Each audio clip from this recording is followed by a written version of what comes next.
Hey, welcome to the Righteous Frequency Podcast, where spirit meets sanctuary, where we embrace unity consciousness and strive to revive ancient wisdom in today's world. Our mission is to provide individuals with the tools, the knowledge, and guidance they need to unify their community of self. And we give agency to their higher consciousness through ancient healing sciences and technology. We believe that by integrating timeless teachings with modern insights, we create a harmonious and evolved community. So let's walk this path together. Yes, yes, yes. And welcome to another enlightening episode. I'm Paqo Soul Knowledge, and definitely thankful and grateful and blessed to be here, joined by my wonderful wife and co-host Righteous. So thank you all. All right. So we have some wonderful topics to explore today. Most importantly, we have a wonderful and honored guest. It's been long awaited. We always appreciate this guest energy. And so we are very excited to embark upon this journey together. Absolutely, absolutely. So yeah, we got a lot of great topics to explore, all centered around enhancing our collective spiritual journey. So, as we delve into today's subjects, let's take a moment to thank the Creator and remember the wisdom of Rumi. The wound is the place where the light enters you. This always reminds us that our challenges often lead to profound growth. Trust me on that. Yes, Profound growth indeed. on Yes, challenges. indeed. We've grown so much this week alone. It's amazing. Man, But before we begin today's episode, there's a few things we want to do really quickly. We want to take a moment to honor those who, of course, have come before us, our ancestors whose prayers and sacrifices and wisdom paved the way for us to be here and speak with you now in this space. absolutely. We speak their names and we definitely bring their spirits into the space with love, reverence, and gratitude. So we want to give thanks and honor to the ancestors, past, present, and future. Mhm. And most especially those Grandma Gussie, Mama Yvonne, Grandma Ernestine, Grandma Reggie, Grandma Sarah, Aunt Alberta, um, Cousin Gwen, um, and all the ancestors known and unknown. Shay. And I definitely want to give um, blessings and honor to Dee Dee, my sister, um, my fairy godmother Marcia, Grandma Sabrine, Granddad James, my granddad James, um, my cousins, my cousin Maurice, and all the ancestors that walk with me and provide me with guidance and clarity. So Mhm. may this conversation Conversation be worthy your legacy. your legacy. Yes. All right. So before we go ahead and dive into today's topics with our special guest, what we are going to do is we're going to take a moment to slow it down and just kind of tap ourselves in, get ourselves tapped in and grounded. And what do we call this, Righteous? What do we We call call this a wellness check. It's basically a temperature check, and it's before we get into today's discussion, we want to take a moment to center.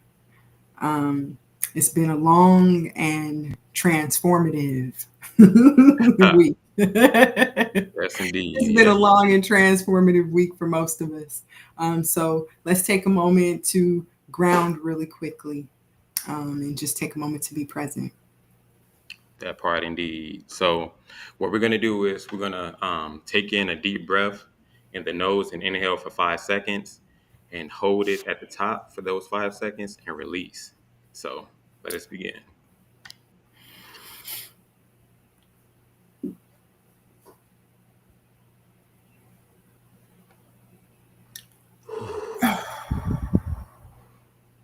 And we're going to do that one more time. And on the exhale, we're going to say, I am grounded, I am guided, and I am growing. Perfect.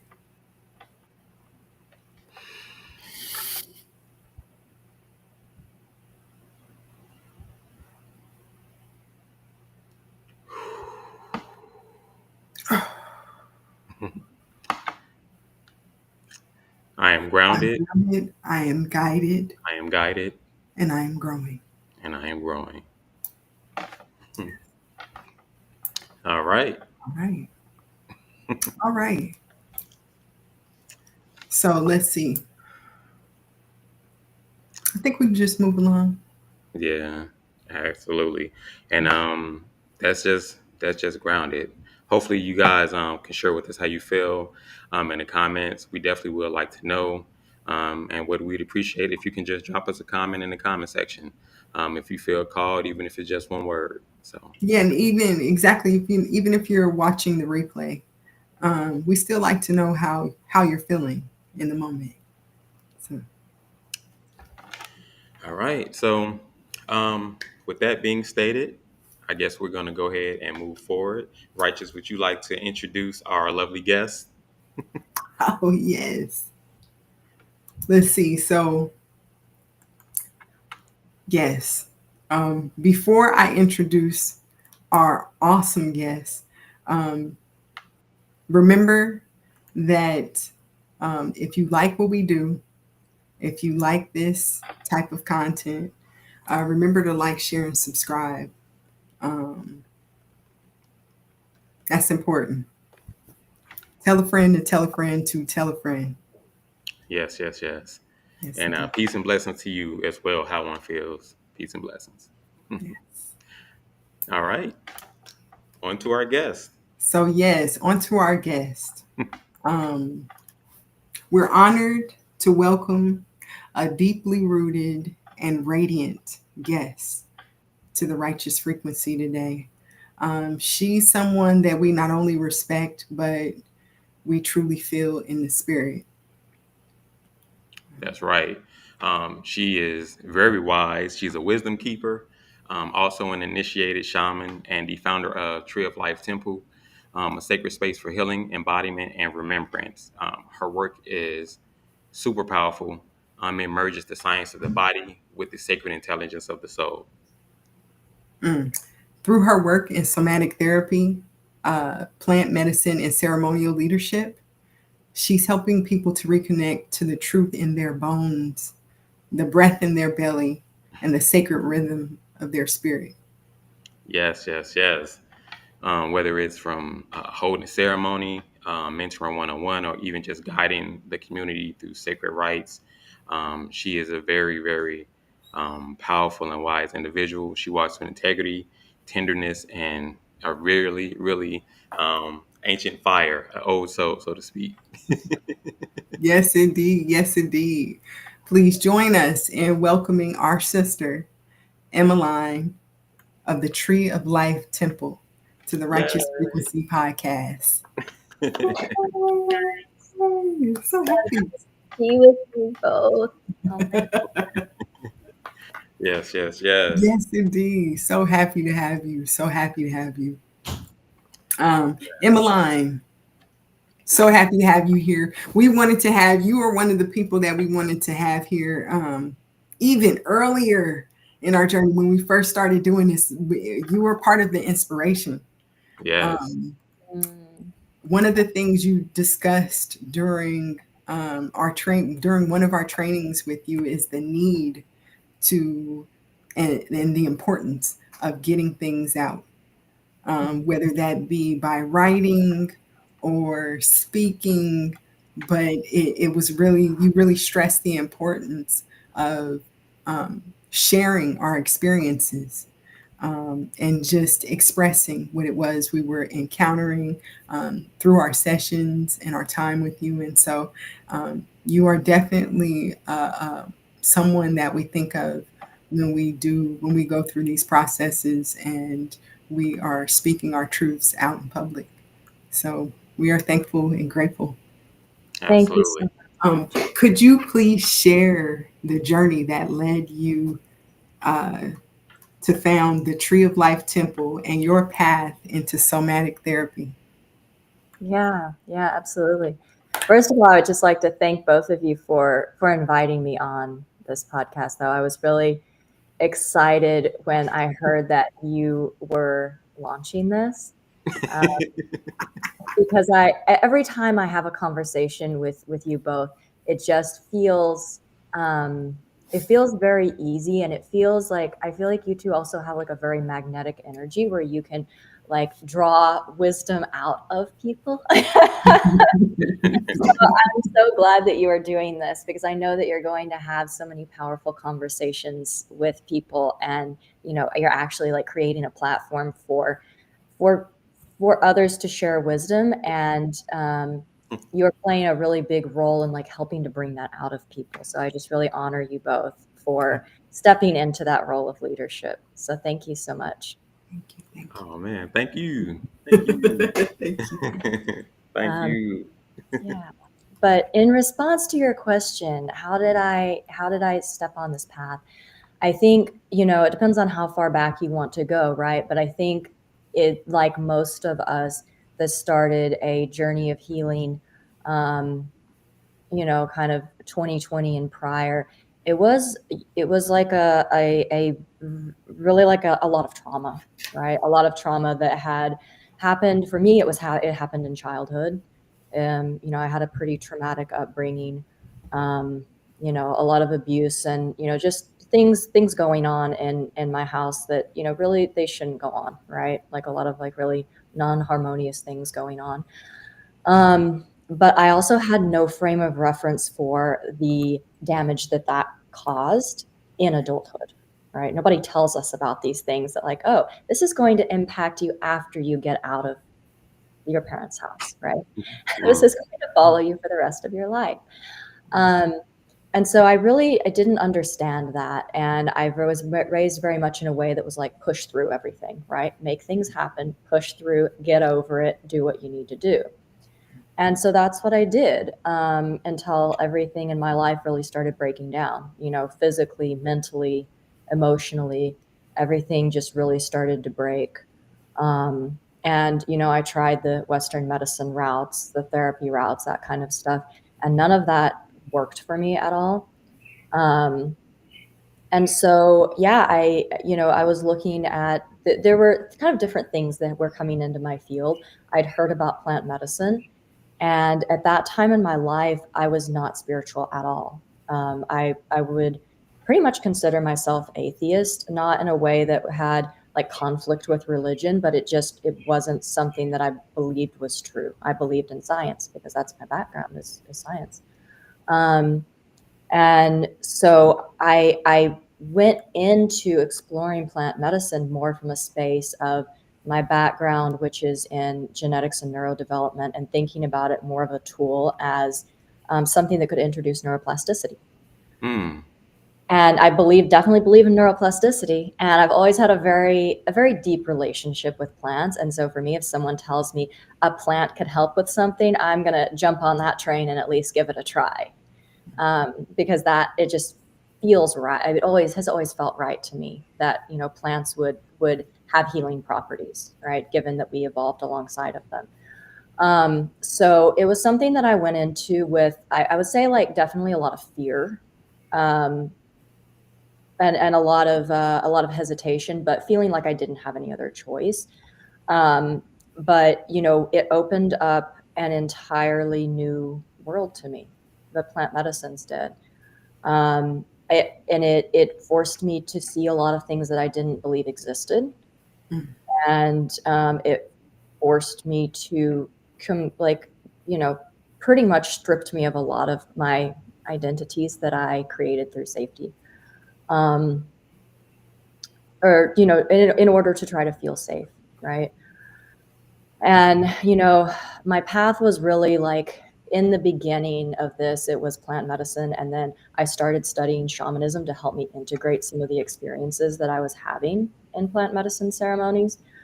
I never had any I never even had a thought in my mind that this is something that I would practice with other people. It was, solely for my own healing at that point.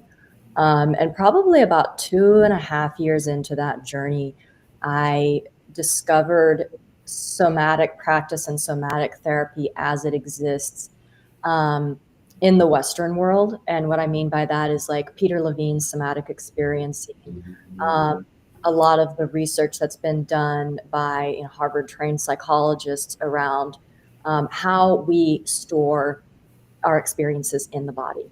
Our body stores the memory of all experiences that we have, especially traumatic experiences where the nervous system, the nervous system reaction to the event's not allowed to go to completion, and that gets stuck in the body. And, as I was learning about all of this, it was just like explaining so much about my symptoms and what I was experiencing in my life, because plant medicine, like, helped me with a lot of things, but there was a lot of things that it also didn't help me with. And so when I started like going down this kind of rabbit hole of somatic therapy and somatic practice, I was still working with the plant medicines. And so they started to kind of with each other. And that was when I started to see like, wow, this is what has been missing for me, is the connection to the body and actually directing the awareness into the body, especially when I'm in these expanded states. It's opening up like completely new realities to me. And I'm starting to understand why I feel the way I feel sometimes, and like what I'm carrying in my body and where that's coming from, and how I can start to learn to like hold space for this so that it can resolve. Right. And it was just this like very different way of looking at things. Like, instead of trying to get rid of the things that you don't like, it's like understanding that that's all part of you, and actually working in a very intentional way to hold space for and integrate all of these aspects of yourself. And it was really like during that journey that it became clear to me that I needed to start actually bringing this to people, when I saw what a change the somatic practice, especially alongside plant medicine, being in those expanded states of awareness, how much change that brought in such a short amount of time. That's really when it started coming through to me, like, okay, this is something that people need to have access to. So that is not a very short version of that story, but No, that was perfect. No, that's powerful. That's powerful. One of the things that with your background in genetics and like neurodevelopment, that was mainly an experience or an influence on your approach to somatic healing and shamanic practices. Is that correct? it was a path that got me here. Yes. I would say the more that I walk on this path, the more that I step away from Western science teachings. It's good to have that knowledge, right? To be able to explain things to people in a rational way, because our mind likes the explanation. That's But true. the explanation is not what does, the explanation is not what creates the change. The knowing is not what creates the change. So what I'm beginning to find is that we want to give people just enough information to make their brain happy and make them want to engage in the practices and the rituals. That's powerful. And just enough to convince them to start to connect with themselves and connect with their body and open a line of communication with themselves. But then it's less about what I have to share and more about allowing them to share what's coming up as they're moving into these practices and going through these rituals. Because it's really the wisdom of their own body that is the key. It's not anything that anyone's going to learn going and getting a PhD in Western science, right? It was a path to get here, and it helps to be able to explain things to people in a way that doesn't seem completely irrational. Mm-hmm. It grounds it a little bit, but it's not the medicine. Let's put it that way. It's not the medicine. Okay. Amazing. Oh, super powerful. Indeed. Emmeline, can you explain how somatic therapy and plant medicine intersect in the work that you do? Yeah. So, for me, now that I've been doing this for a while, it makes perfect sense, right? It's like our bodies evolved alongside plants over millions of years. We are of this earth as much as any plant is of this earth. And so, when we go and we sit with plant medicines, we're inviting the spirit of that plant into our body. We're inviting that plant to come into our body, into our being, and to commune with us, and to teach us and to heal us, right? But it's not something that the plant alone does. It's something that the plant does in collaboration with us, in collaboration with our body, whether we're aware of it or not. Right. Mm-hmm. And so what we do when we bring somatic practice and somatic awareness into that space is it is a recognition that just like the plant is a medicine, we too hold our own medicine. Mm-hmm. And it is like grounding that awareness in that everything that we do in our lives is so much more powerful when we have an awareness grounded in the body, grounded in the feelings, grounded in the sensations, grounded in the present moment. That is the most powerful medicine that we have to offer to ourselves and to anyone else. Yeah. Absolutely. That's amazing. You mentioned the nervous system. What role does the nervous system play when it comes to healing, and like how do your practices support nervous system regulation? Well, I could go a lot of different directions with this because how deep do you go down this rabbit hole? So on like more of I would say like on a more surface level, our nervous system regulation is extremely important, because when we have a dysregulated nervous system, we're always going to be like in kind of a hyper response mode, where any little thing that happens in our lives, depending on where we are on that nervous system spectrum, it's either going to send us into a shutdown, or it's going to send us into like a way overactivity where we completely like overreact to what's happening.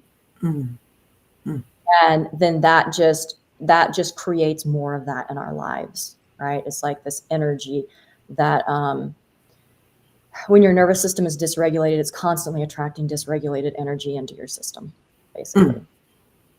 Wow. And you're just like creating more and more and more of that. And it's a cycle that you never get out of until you start to actually regulate the energy in your body. And then there's the deeper aspect of this that is also very real, but I think that less people are aware of, that we're going through a very significant transition period at this time on Earth. And the frequencies that are coming in that need to ground into our body for us to be able to live at the frequency of this new Earth, if that's what you want to call it. They're very high frequency energies, and it requires us to have a very regulated nervous system in order to hold these frequencies. Otherwise, they're going to completely overwhelm our system. So it's like, it's twofold, right? Like there's a reason that we as a population have chosen to go through these events that has gotten our nervous system like so amped up. Because in a lot of ways, it's what's trained our body to be able to hold more energy, basically. But we have to we have to use our awareness to ground into the body and begin to get comfortable holding space for and being with things in the body that feel uncomfortable, that feel really intense. Emmeline, I have a question really quickly. I know we have How One Feels says amazing. It sounds like she studies the OHAM. I don't know what that is. Yeah, I'm not familiar with that. But I have a question for you. Can you give us an example of what an overtaxed or overworked nervous system might look like? I could probably walk down any street in America and point at a person, and they probably have a dysregulated nervous system. So, if you are like, if you get up in the morning and you immediately start checking your phone and checking your email, and then you get up and you are just doing all the time, and you're feeling stressed out and you're feeling overwhelmed and you're feeling like you don't have time to do the things that you enjoy doing. If you like don't even know what you enjoy doing, a lot of adults, you ask them what they enjoy doing, they can't tell you unless it's like sitting on the sofa, like watching a show, right?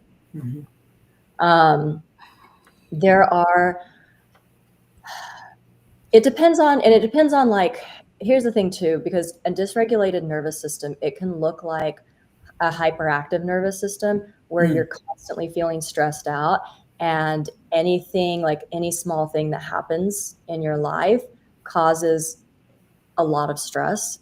Or it can also look like depression, right? It can also look like feeling very shut down. It can look like feeling frozen. A lot of people that have been in the same job for a long time that they really don't like, but they literally feel like they don't have any other choice.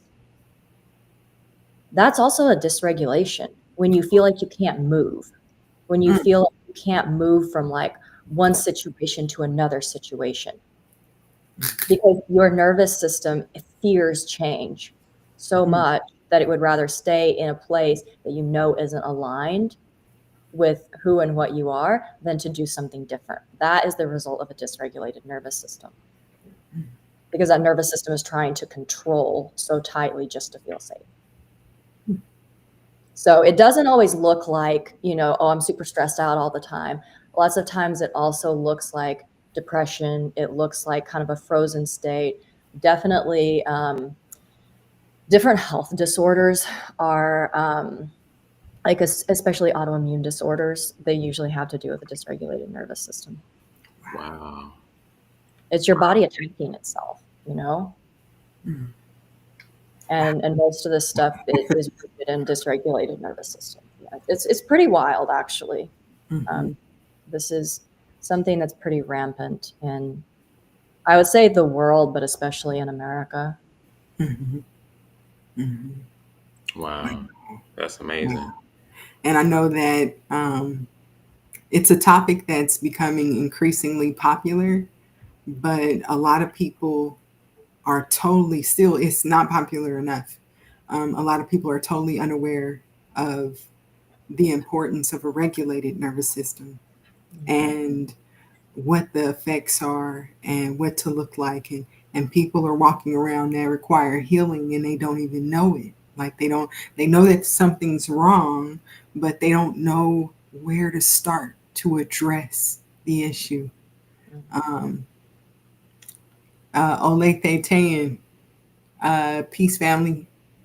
But yeah, they don't even know where to start. So yeah, it's very powerful. What you're sharing is very much needed.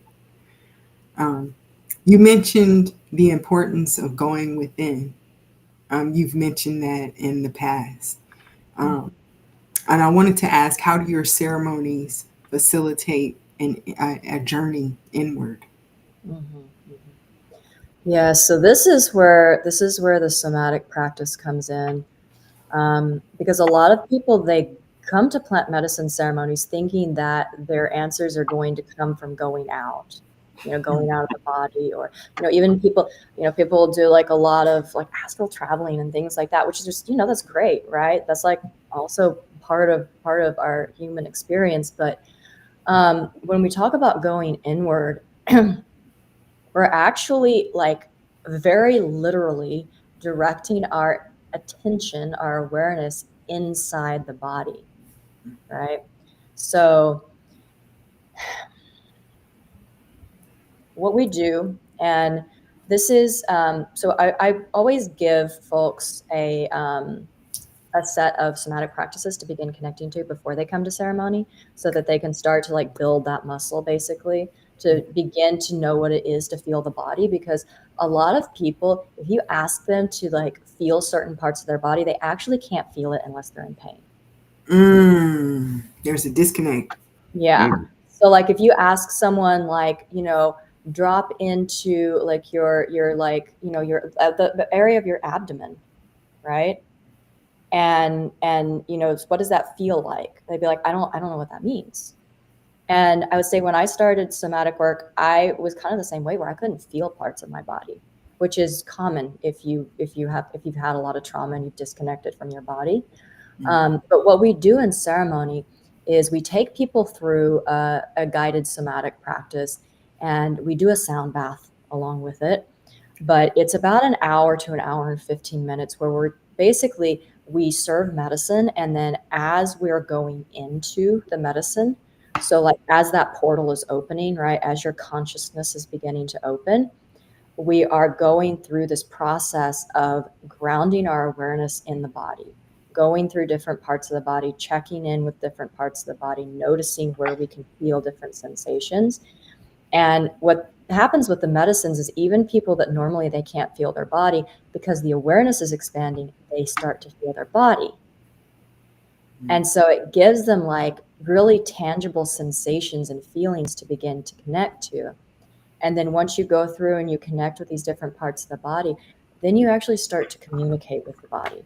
Like, where is there something that would like to be witnessed? Where is there something that would like me to bring some attention to it, bring some awareness to it?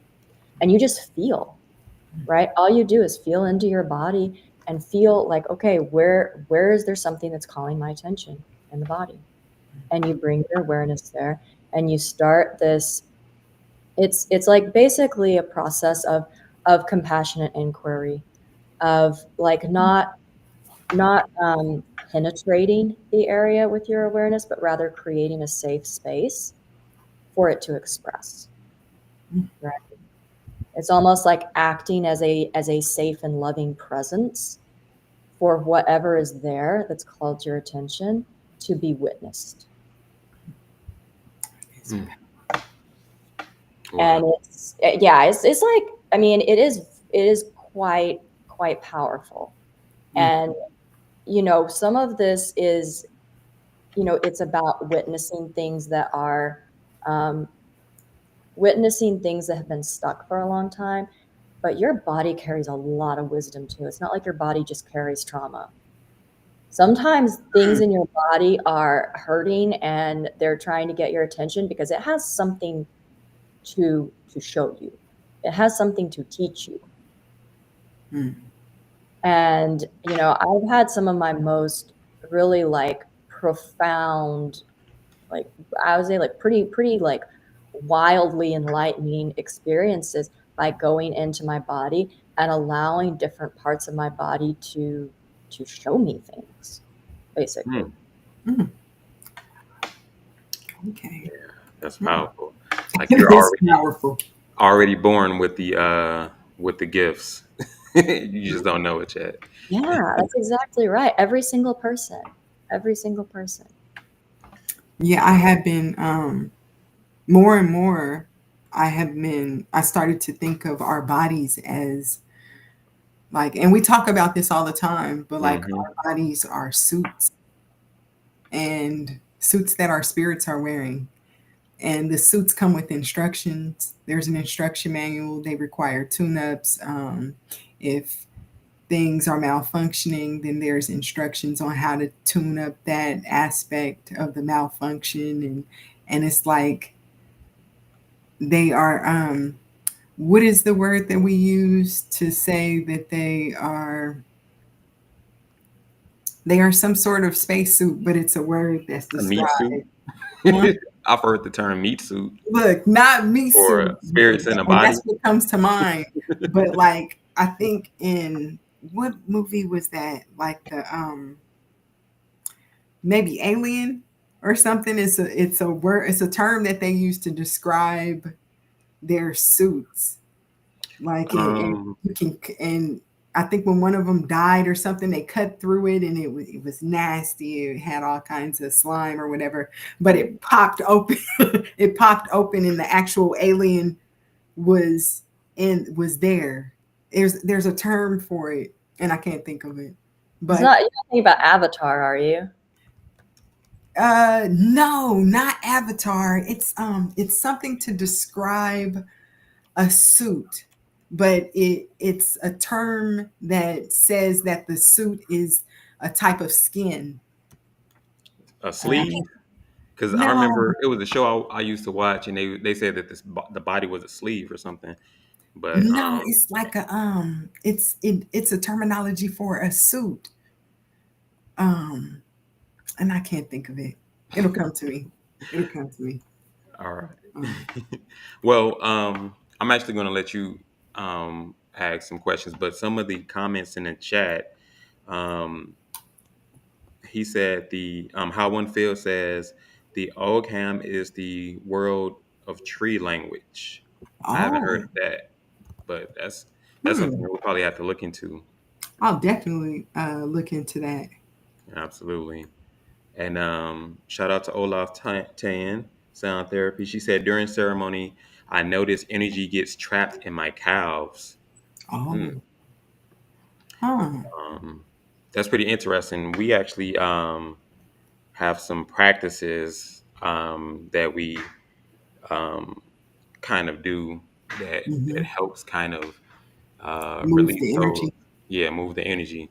It's definitely something that we'll probably speak about during another episode. But yeah, there's practices that you can do to move that energy from that particular area. Absolutely. And shout out to John C. Thank you for joining us, brother. Um, but yeah, go ahead, Righteous. I'll let you Welcome, go ahead family. and continue.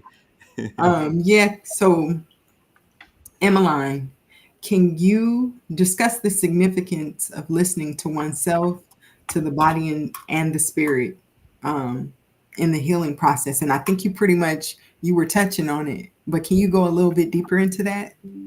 Yeah.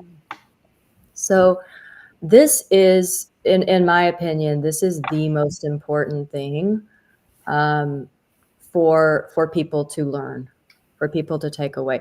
We are no longer in a time where people should be going to healers or people to like basically take care of their problems for them, right? We are entering a time where we're being asked to come to a level of consciousness where we are becoming our own healers. And we've always been, right? It's just like we're stepping into that remembrance now. Mhm. That and in a lot of ways, actually, we are the only ones that can we are the only ones that can integrate all parts of ourselves back into completion, right? Mhm. Because this work, when we start to work with the body, it is not about taking things out that we don't like. It's not about getting rid of symptoms that we don't like, even though that's why we start most of the time. What we learn when we start getting into this work is about knowing yourself so deeply and knowing yourself not in an intellectual way, but actually knowing your body, feeling every aspect of your body, so that when something comes up in your body, you can start to feel like, is this mine? Is this not mine? What's going on right now? Right? Like, should I eat this thing? Should I not eat this thing? Should I do this? Should I do that? Right? Because the idea of all of this, right? It is, yes, we want people to feel better. We want people to like be able to move through their lives with ease. But more than that, even, we want people to be able to be deeply, deeply connected with their own knowing and their own wisdom, so that they're not looking outside of themselves for answers. Because that's sovereignty, right? And it doesn't mean that you're not going to work with other people and you're not going to go to other people for support, but it just looks different. You're not giving your power away to these other people anymore. You begin to see everything around you is simply a reflection, right? But you are deeply connected with the wisdom in your body, and that guides you as to what you need to do for yourself in the moment. Not only to like, you know, feel good in your body and feel good on this earth, but, you know, even more deeply, we all came here with specific codes to have specific experiences and do specific things and make specific contributions. And so many people feel lost in their lives and they feel like something is missing and they don't know what it is. What's missing is you. What's missing is you. It's a deep connection to yourself, and it's a deep connection with this earth and this reality. And people don't understand that what they're missing is a deep connection with this physical reality. You know, I read something the other day that was talking about, like, most humans on earth are not fully human. And our journey here on earth is to become fully human, which means become fully integrated into this reality. So much so that, you know, our soul is so integrated into this reality that we see every aspect of reality as source, as love, as unconditional love. And we really see that and feel that. But most of us live in so much conflict with different aspects of ourselves that we can't see that and we can't feel that. And that's what's missing for people, is we have all of these cast off aspects of ourselves that we won't see and we won't accept because they're bad and they're wrong and right? But it's those cast off aspects of ourselves that's what's missing. And so when we start to work with the body, especially in these spaces of expanded awareness, it is a integration of the soul. It's an integration of bringing all parts of yourself back in and saying, yes, I love you and I accept you. And the parts that look really gnarly, because it's holding a mirror up to them and reminding them what they are, reminding them what they came from. Because everything came from the same source. Everything. Wow. And that's what this is really about, right? Some mental plane out here somewhere. It happens here. It happens in physicality. Otherwise, we don't ever get to experience that in physicality, but that's what we're here for. Wow. Emmeline has a beautiful way of grounding the macrocosm. There it is. Absolutely. There it is. Absolutely. It is. How one feels says, right, deep connection with thyself. And Yes. he actually had another question. I'm not sure if you're familiar, but he says, how important is studying the Sri Yantra in helping the nervous system? I would have to do a Google search to.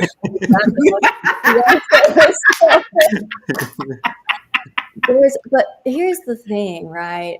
There's no one way to do this work. There's no one way to work with the body. And that's what I'm saying. Like, if these things call to you and it feels like it helps you be able to, here's the thing. Okay. Here's the thing about nervous system work. It's not about what makes you feel better in the moment. It's what helps you sit in discomfort. What helps you be able to sit in discomfort and hold space for it with loving awareness. That's how we regulate the nervous system. It's not, let's take a few deep breaths, feel better, and get on with it. Right? That's not it. It's what practices can help me develop a loving awareness that allows me to actually hold space for my own discomfort. Mm. Mm. Mm. And Wow. so if the Sri Yantra helps you with that, then you should do it.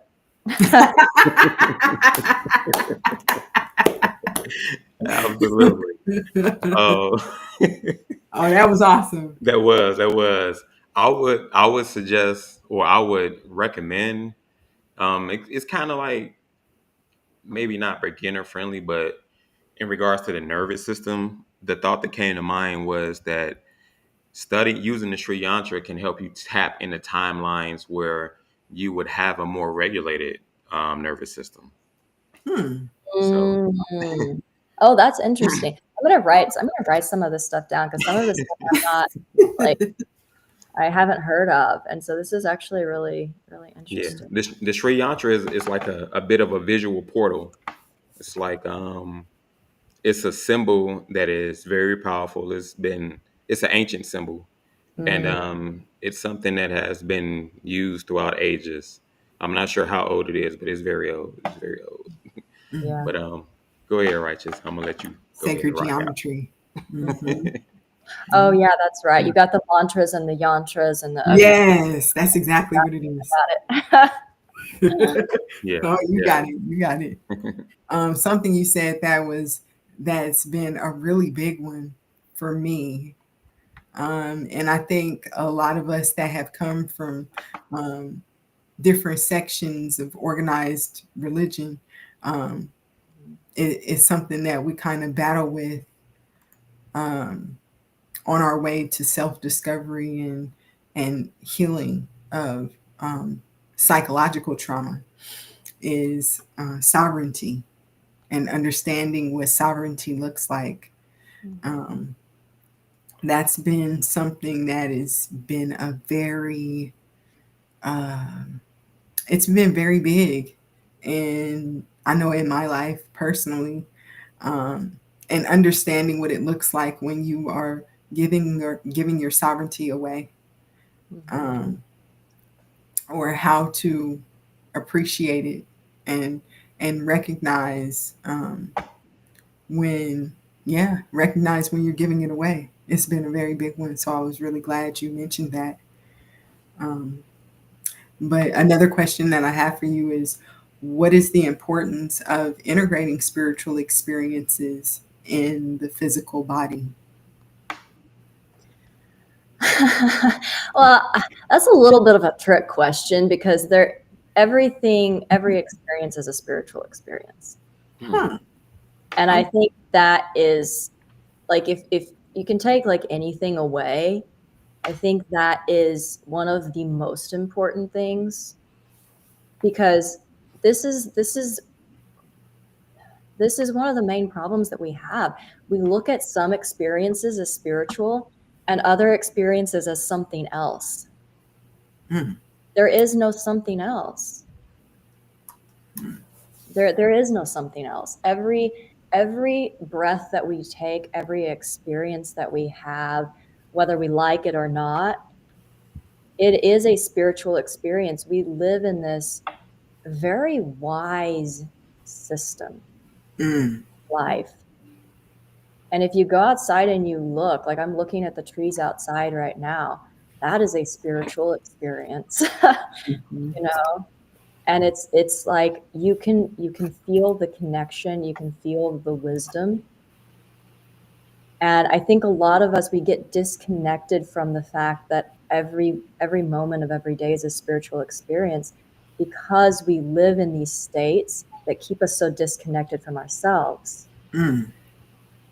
And so when we're living in these states where we're disconnected from ourselves and we're running around and we're putting all of our energy out towards things that other people are telling us that we should do that are valuable, and we're not honoring ourselves, then of course we don't feel like that's spiritual because we're not connected to our spirit, right? We're not consciously connected to our spirit. But all of that too is divinity. All of that too is spirit. All of that too is holy. Mm. It's not less than. Hmm. And when you start to like integrate these different parts of yourselves, it's like, you know, integrating a part of yourself that, you know, maybe a part of yourself when you were like 20 years old and you were doing some dumb stuff, right? Like, you know, you look back and you're like, right? Like, if that's how you treat that part of yourself, then how can you integrate that part of yourself? Because everything's happening at once on a higher plane, right? There is no time in linear form as we see it. Then how can you allow that part of yourself to be full, like whole and fully accepted, right? So it's like dropping, when we start to drop the judgment of what experiences are spiritual and what experiences are not spiritual, and we start to see every experience as part of our spiritual journey, which it is, then it becomes that way because we start to see the divinity in every single thing that happens to us in our lives and every single experience that we have. And when we start to see that, that's what makes it divine. When we start to recognize it as such. Powerful.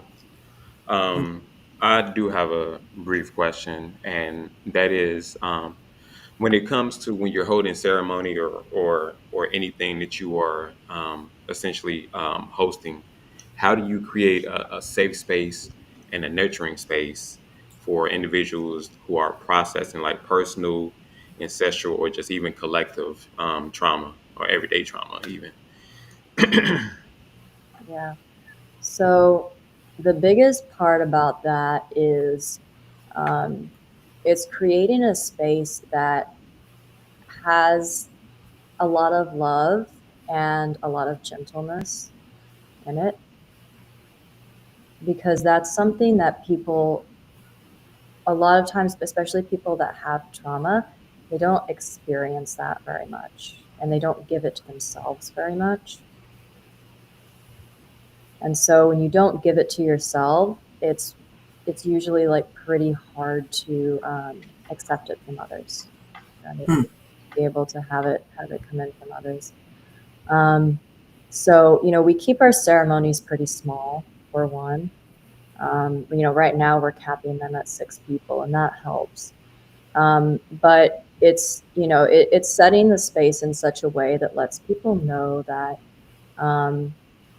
that they are invited to and expected to communicate their needs and wants, and that everything that we ask them to do in the space, it's an invitation.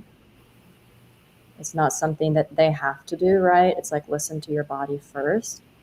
And then if you need something different, you let us know, and we can, you know, we can try to do what's needed, what you need. And you know, letting go of some of the rigidity. Sometimes ceremonial spaces can be like very rigid and like very serious, right? Yes. And We like, all know that. and like, yeah, there's a purpose and a function to that, right? Like Yeah. maintaining order. But you can also, I hate to use the word like have a more feminine space, because this doesn't mean like human male or female. I don't even like to use masculine and feminine because of that. But it's a space that maintains an order, but with more softness, and that gives people more room to express in a way that feels good to them, rather than trying to conform to someone else's standard, basically. So that, you know, at the end of the day, all of this is about creating a space that helps people feel safe in their bodies, right? Because, you know, it's like you were just asked in the last question about spiritual experiences and divine experiences. People that have been through a lot of trauma, we've had a lot of things happen in our lives that don't feel like spiritual divine experiences. Man. That feel like things like that was, and and like that's the thing, right? We can recognize something as a spiritual divine experience and also be like, that is not okay, and that is not in alignment with the reality that I am here to create. right? So we can still practice discernment and understand that like there's a lot of things happening that should not be happening if we were living in a harmonious reality. Yeah. I went on a little bit of a tangent there, so I digress. But It kind of makes me You were think about the perfect. term prison planet. Mm-hmm. Like how like the I guess the quote unquote rulers of this realm, like they thrive off of chaos and things like that. So and by me saying that, it's like you're absolutely right. Like if we were given the opportunity to be in a more harmonious space, like that would allow us to really kind of integrate and ground into our, highest divine self. mhm, Mm-hmm. yeah, Mm-hmm. yeah. Like, And I mean, I know it sounds kind of crazy, but I really honestly do believe that when we when we get really deep into this inner work in ourselves and um, we start to resolve conflict with these aspects of ourselves that maybe have been a perpetrator at some point.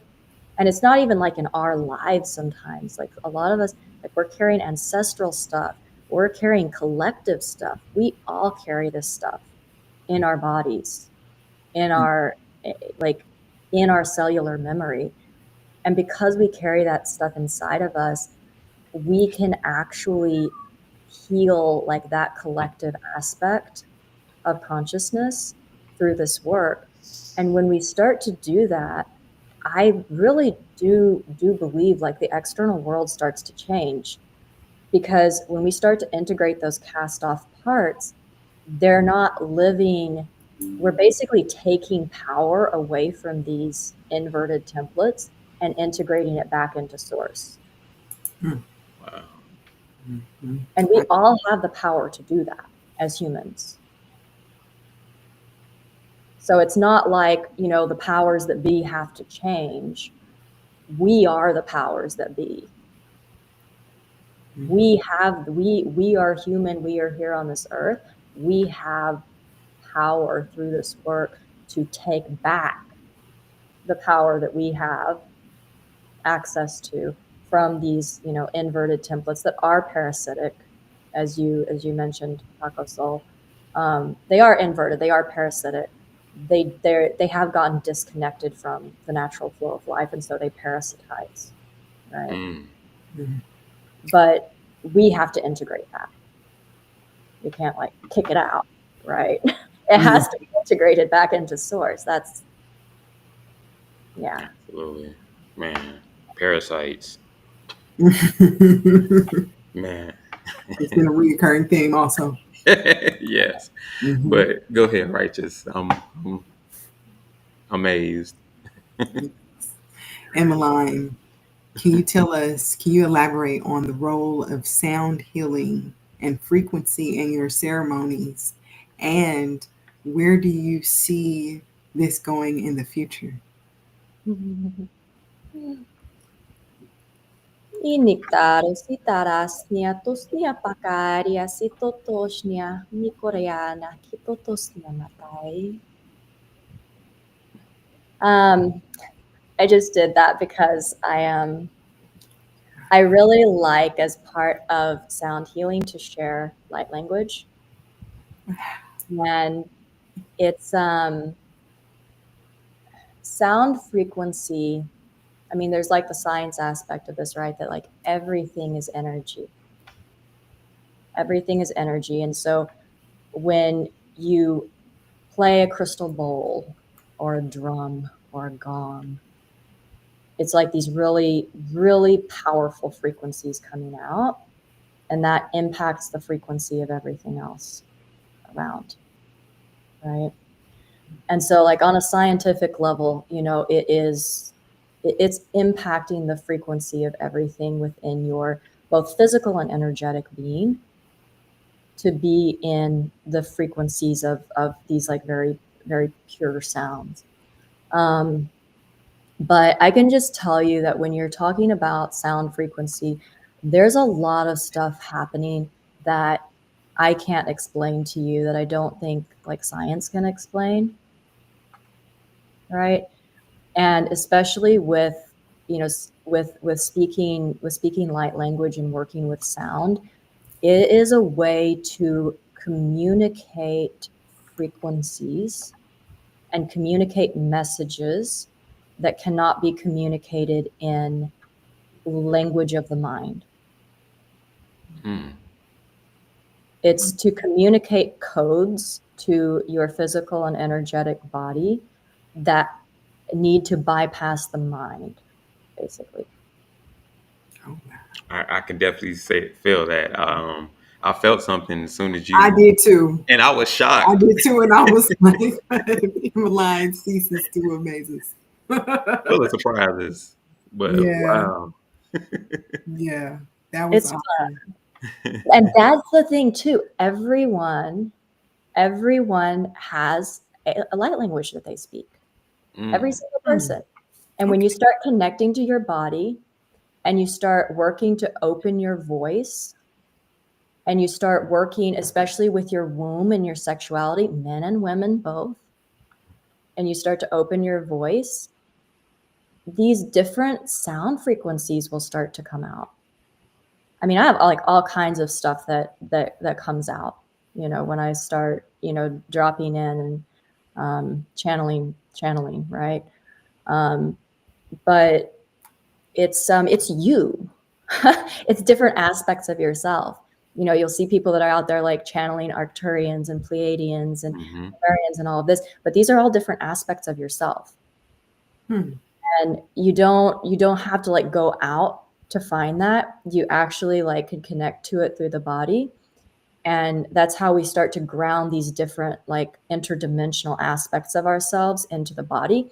And I think that's actually one of the one of the things that sound can do that's really powerful is it can help to start to ground these different interdimensional aspects of ourselves into the physical body, so that we have so that they're grounded here. These like high dimensional frequency beings are actually grounded here through our body. I really started to feel that start to come in and ground through sound, through both like sound, working with the different sound instruments, but also light language. Wow, absolutely. Yeah. Olaf taking in how one feels. How one feels says it felt good, and Olaf Tanyan said that that speaking gave her chills. So yeah, that was amazing. And when you touched on like how everybody has their own light language, you definitely gave me some insight in terms of how everybody exhibits that form of light language. I know that myself and Righteous, we have had some pretty interesting experiences when it came to being on a journey.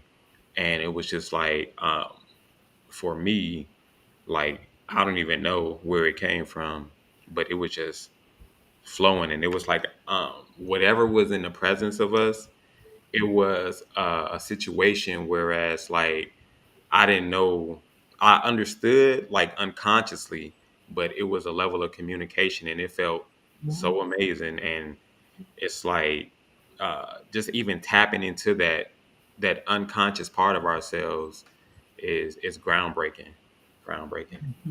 So It yeah. helps us to really just understand like we are truly powerful beings. And Mhm. I I take it that through, I don't know, all kinds of trauma and conditioning, we that power is locked deep inside. But when we explore um, different mediums, when we go inside ourselves, we have the power to release that.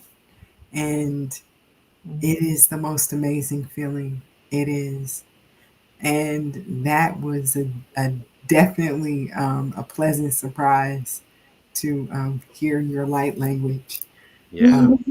That Yes. was powerful. So thank you for sharing that with us. And Thank Um, you for giving me the opportunity to share.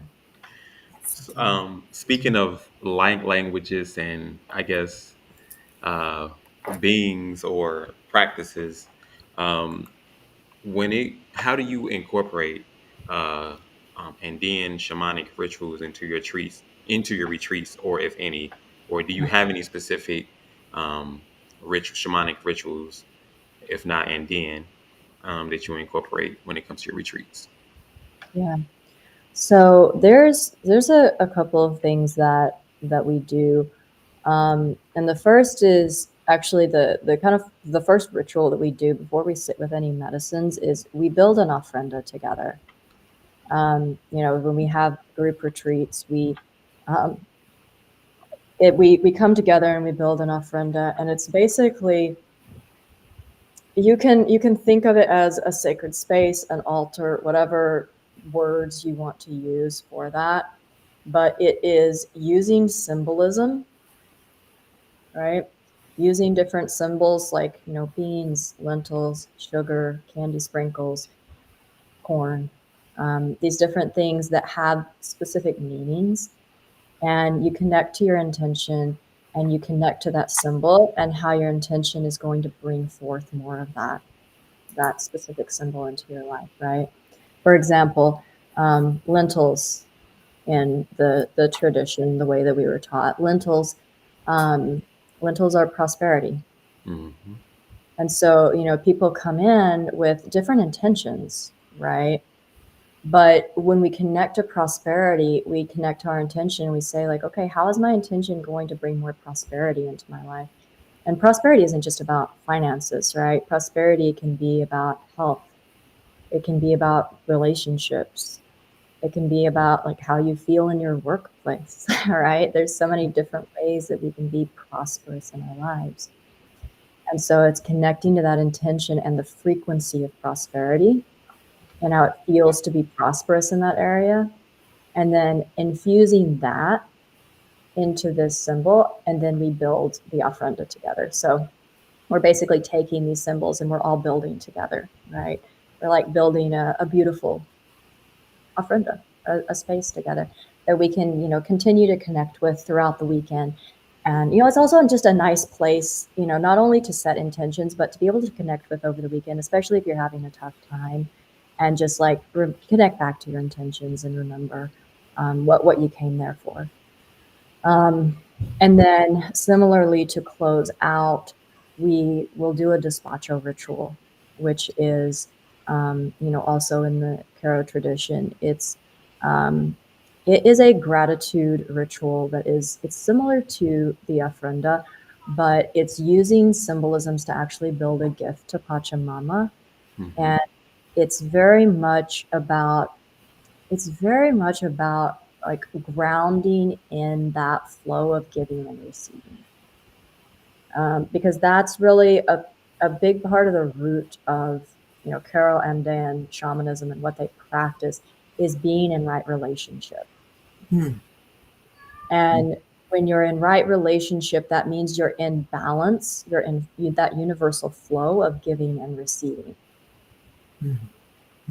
So, and it's actually interesting because I don't want to go off on too much of a tangent here, but I feel like this ritual, especially this despacho ritual, which is like building a gift to give to Pachamama, it's really important, because we're not giving with the intent to like receive something very specific in return. It's giving with an open heart, with our intentions, and then actually being open to receive whatever comes back to us in the way that the universe births it to us, right? Instead of needing it to look a certain way.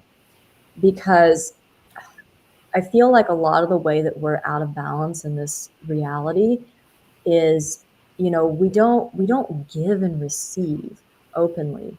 We might give a lot, right? But then like when we receive, we want to receive things in a very particular way. And lots of times we reject things that don't look the way that we want them to look. And we go out and we take what we want instead. That's not receiving. Going out and like taking what you want because it's what you want isn't the same thing as it being in the energy of receiving, right? And it's challenging because most of us live in a reality where we have created a reality where we do have to take what we need in order to survive, right? Or we believe that. So it's like slowly building this bridge to where we are shifting our energy to where what we are attracting in actually sustains us, so that we can actually truly be in that universal flow of giving and receiving without needing to try to control what's coming into us and take. And opening up to receive, because most of us, when we talk about dysregulated nervous systems, what happens with a dysregulated nervous system is we're like, right, whether we're anxious or depressed or whatever it is, we're shut down. And when we're shut down, we're not open to receive. That's why we have to go out and take what we need, because we are completely shut down from receiving. Wow. You have to be open to receiving. You can only be open if you're in a soft, safe, receptive state. And we don't exist in that state. Wow. So those are the rituals that we do. I don't know about a little bit of a tangent there. Woo, that was powerful. I love it. Keep going. Perfect. Keep going with tangents. But That was perfect. The spachos are groundbreaking. Like, I know that we both have had some pretty good experiences and some breakthroughs by from the practice, and yeah, that's all I'll say. That's all I'll say. Super that was powerful. Yeah. Super. So what I have for you is two things. Who or what is Pachamama? Who or what is that? And what is the significance of the tree of life in your teachings and practices? And I ask who or what is Pachamama because we have some listeners that may not have heard that name. Term. So yeah. Yeah. So that's actually a really good question, because a lot of people, when they talk about Pachamama, they're talking about Mother Earth. And Mother Earth is it is an aspect of Pachamama, but when we talk about Pachamama, especially like the Q'ero tradition, when they talk about Pachamama, they're talking about the universal womb. They're talking about the universal mother, the cosmic mother. So it's basically that 0 point, that source point where all of creation is birthed from. The Q'ero, they believe that they came from the Pleiades, basically.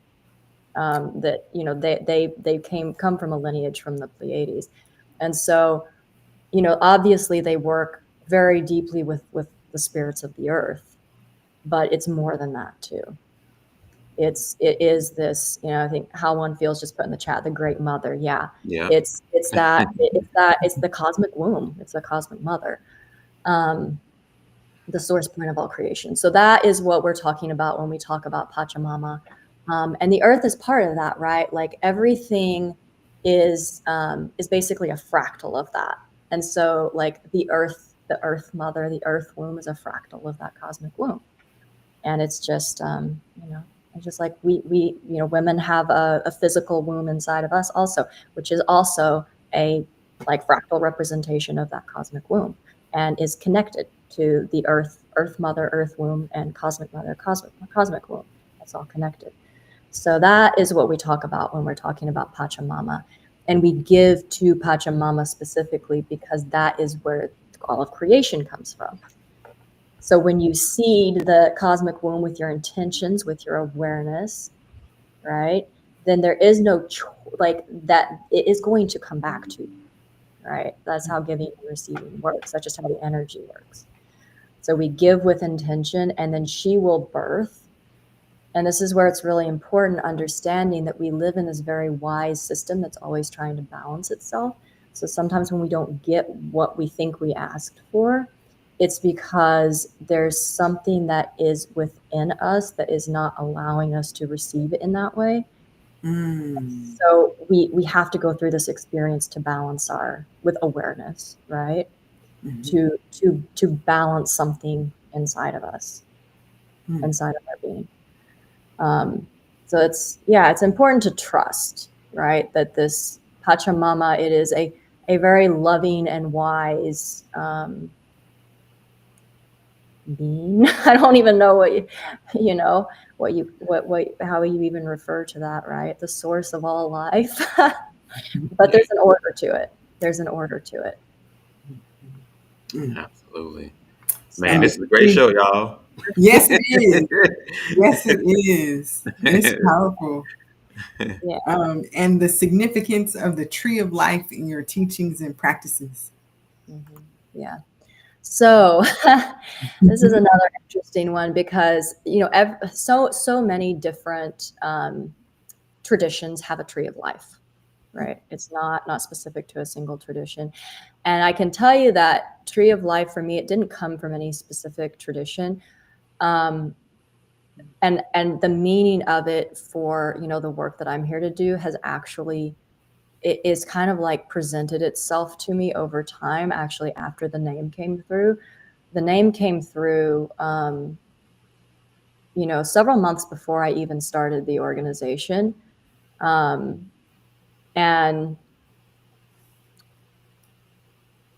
I was just getting a lot of downloads. I was actually in Hawaii. I took my mother to Hawaii for her 70th birthday. And I was there when some of this stuff started coming through and the name came through there. And so like I knew what it was. I knew what it was for. But I didn't know when it was going to happen. And so I just started writing things down. But, it really resonated with me at the time because I have a very strong connection with all plants, but trees specifically. And I feel like for me, I feel like trees are my family. They feel like my family. They feel like my ancestors. They feel like my frequency. And so I feel for me, like I know that trees have been some of my biggest teachers. Even more so than a lot of human teachers. The trees are very pure beings. They are very pure energy, and especially these redwoods that I live around, some of these trees have been in here for thousands of years. What kind of a being chooses to incarnate into a vessel where they're going to be in one place for 3,000 years without moving? Think about that, right? That's powerful. And yeah, they've been in physicality for so long. And if you think about a tree, right? A tree has to have a deep, healthy root system that has healthy connections with the fungi, with the bacteria in the soil, with other trees and plants. Otherwise, it won't survive. The part of the tree we see is the part that's coming up out of the ground, but there's an equally complex structure in the ground underneath the earth, right? That's deeply rooted in the earth. And that's where all of the nutrients come from. That's where the water comes from. That's where the life comes from, is the roots that go down into the earth. And if the top of the tree outgrows the root system, the tree will die. And, this is what we are teaching people, right? It's not like we can't just go up and out all the time. It can't all be like love and light and everything's great and sunny. And it's not that like going inward is bad, right?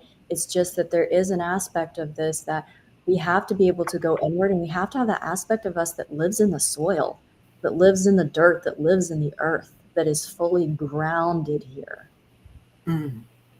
Because that's where life on this planet comes from. And so I think it's a really beautiful representation of that also. But one of the things that has, also kind of come through for me since we've started the organization and gave it that name is just also like some of what we're clearing in the collective consciousness is actually kind of what you were talking about, Righteous, about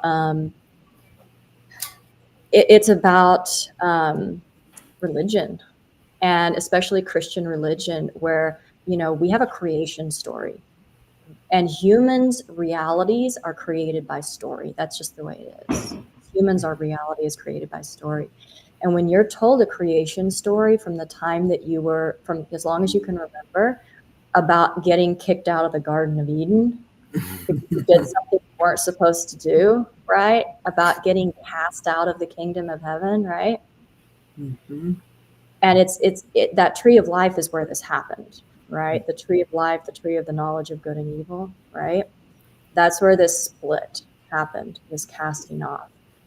And so it's also like the tree of life is a symbol about reintegrating those cast off parts of ourselves so that we can live in heaven on earth, so that we can live in the Garden of Eden in this life, in this lifetime.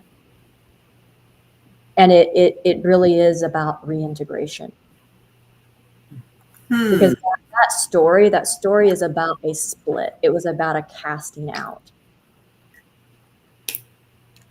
And that casting out is what causes us to live in a false reality of, pain and suffering and disconnection.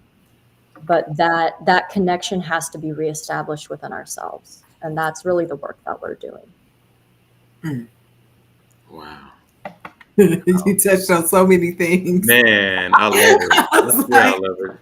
We the story of tapping. It's a story of reintegration.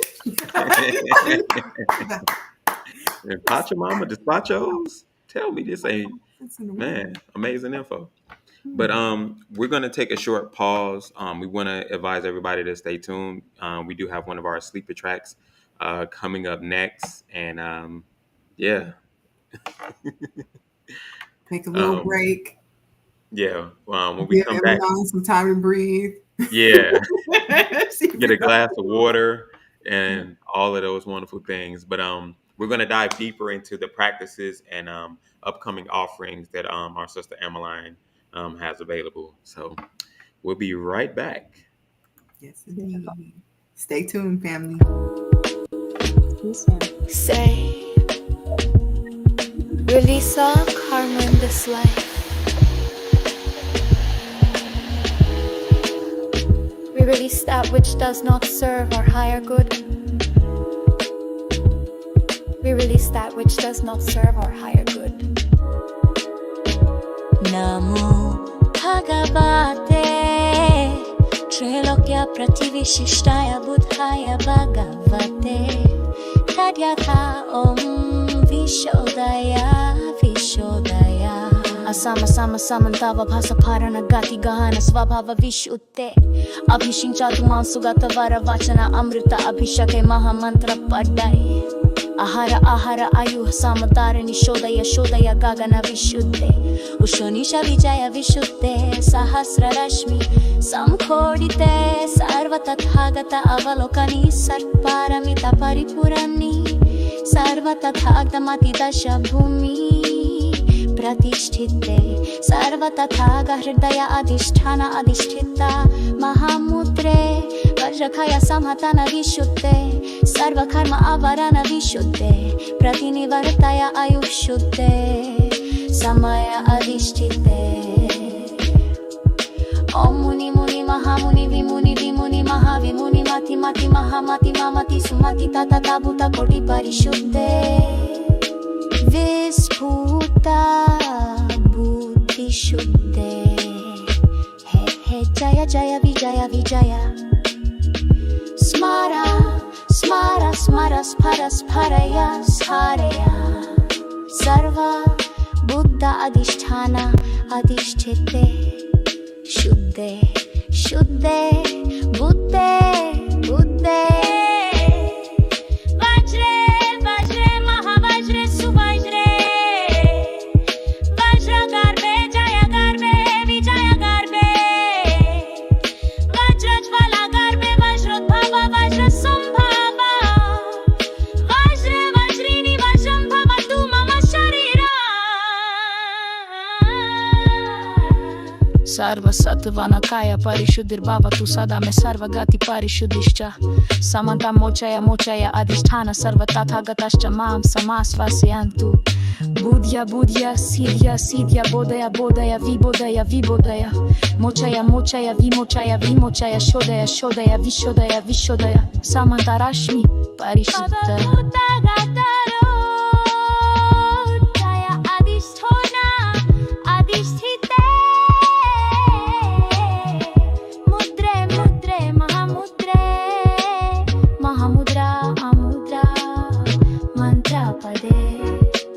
Swaha. Say, release all karma in this life.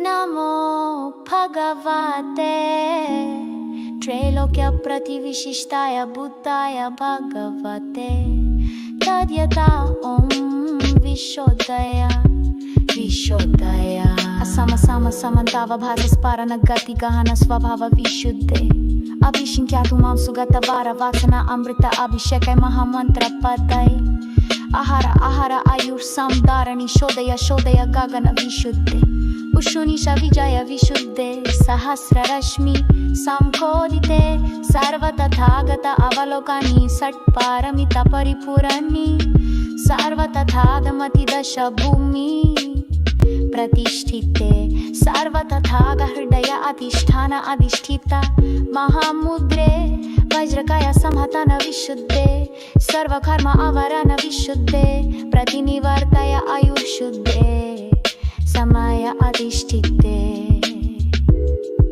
Om Muni Muni Mahamuni Vimuni Vimuni Mahavimuni Mati Mati Mahamati Mamati Sumati Tatata Bhuta Koti Parishuddhe Visputa Buddhi Shuddhe He He Jaya Jaya Vijaya Vijaya Smara Smara Smara Spara Sparaya Sparaya Sarva Buddha Adhisthana Adhisthite Shuddhe Shuddhe Buddhe Buddhe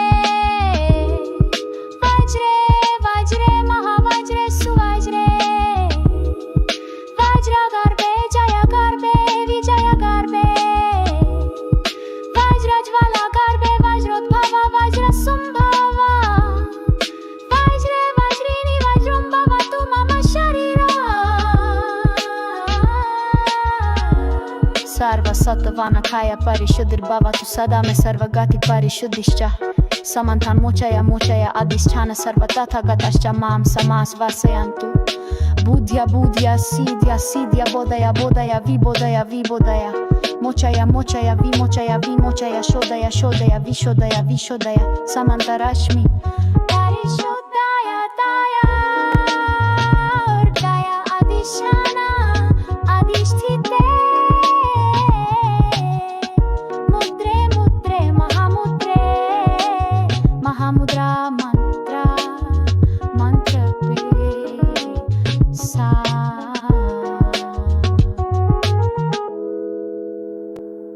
Say, release all karma in this life.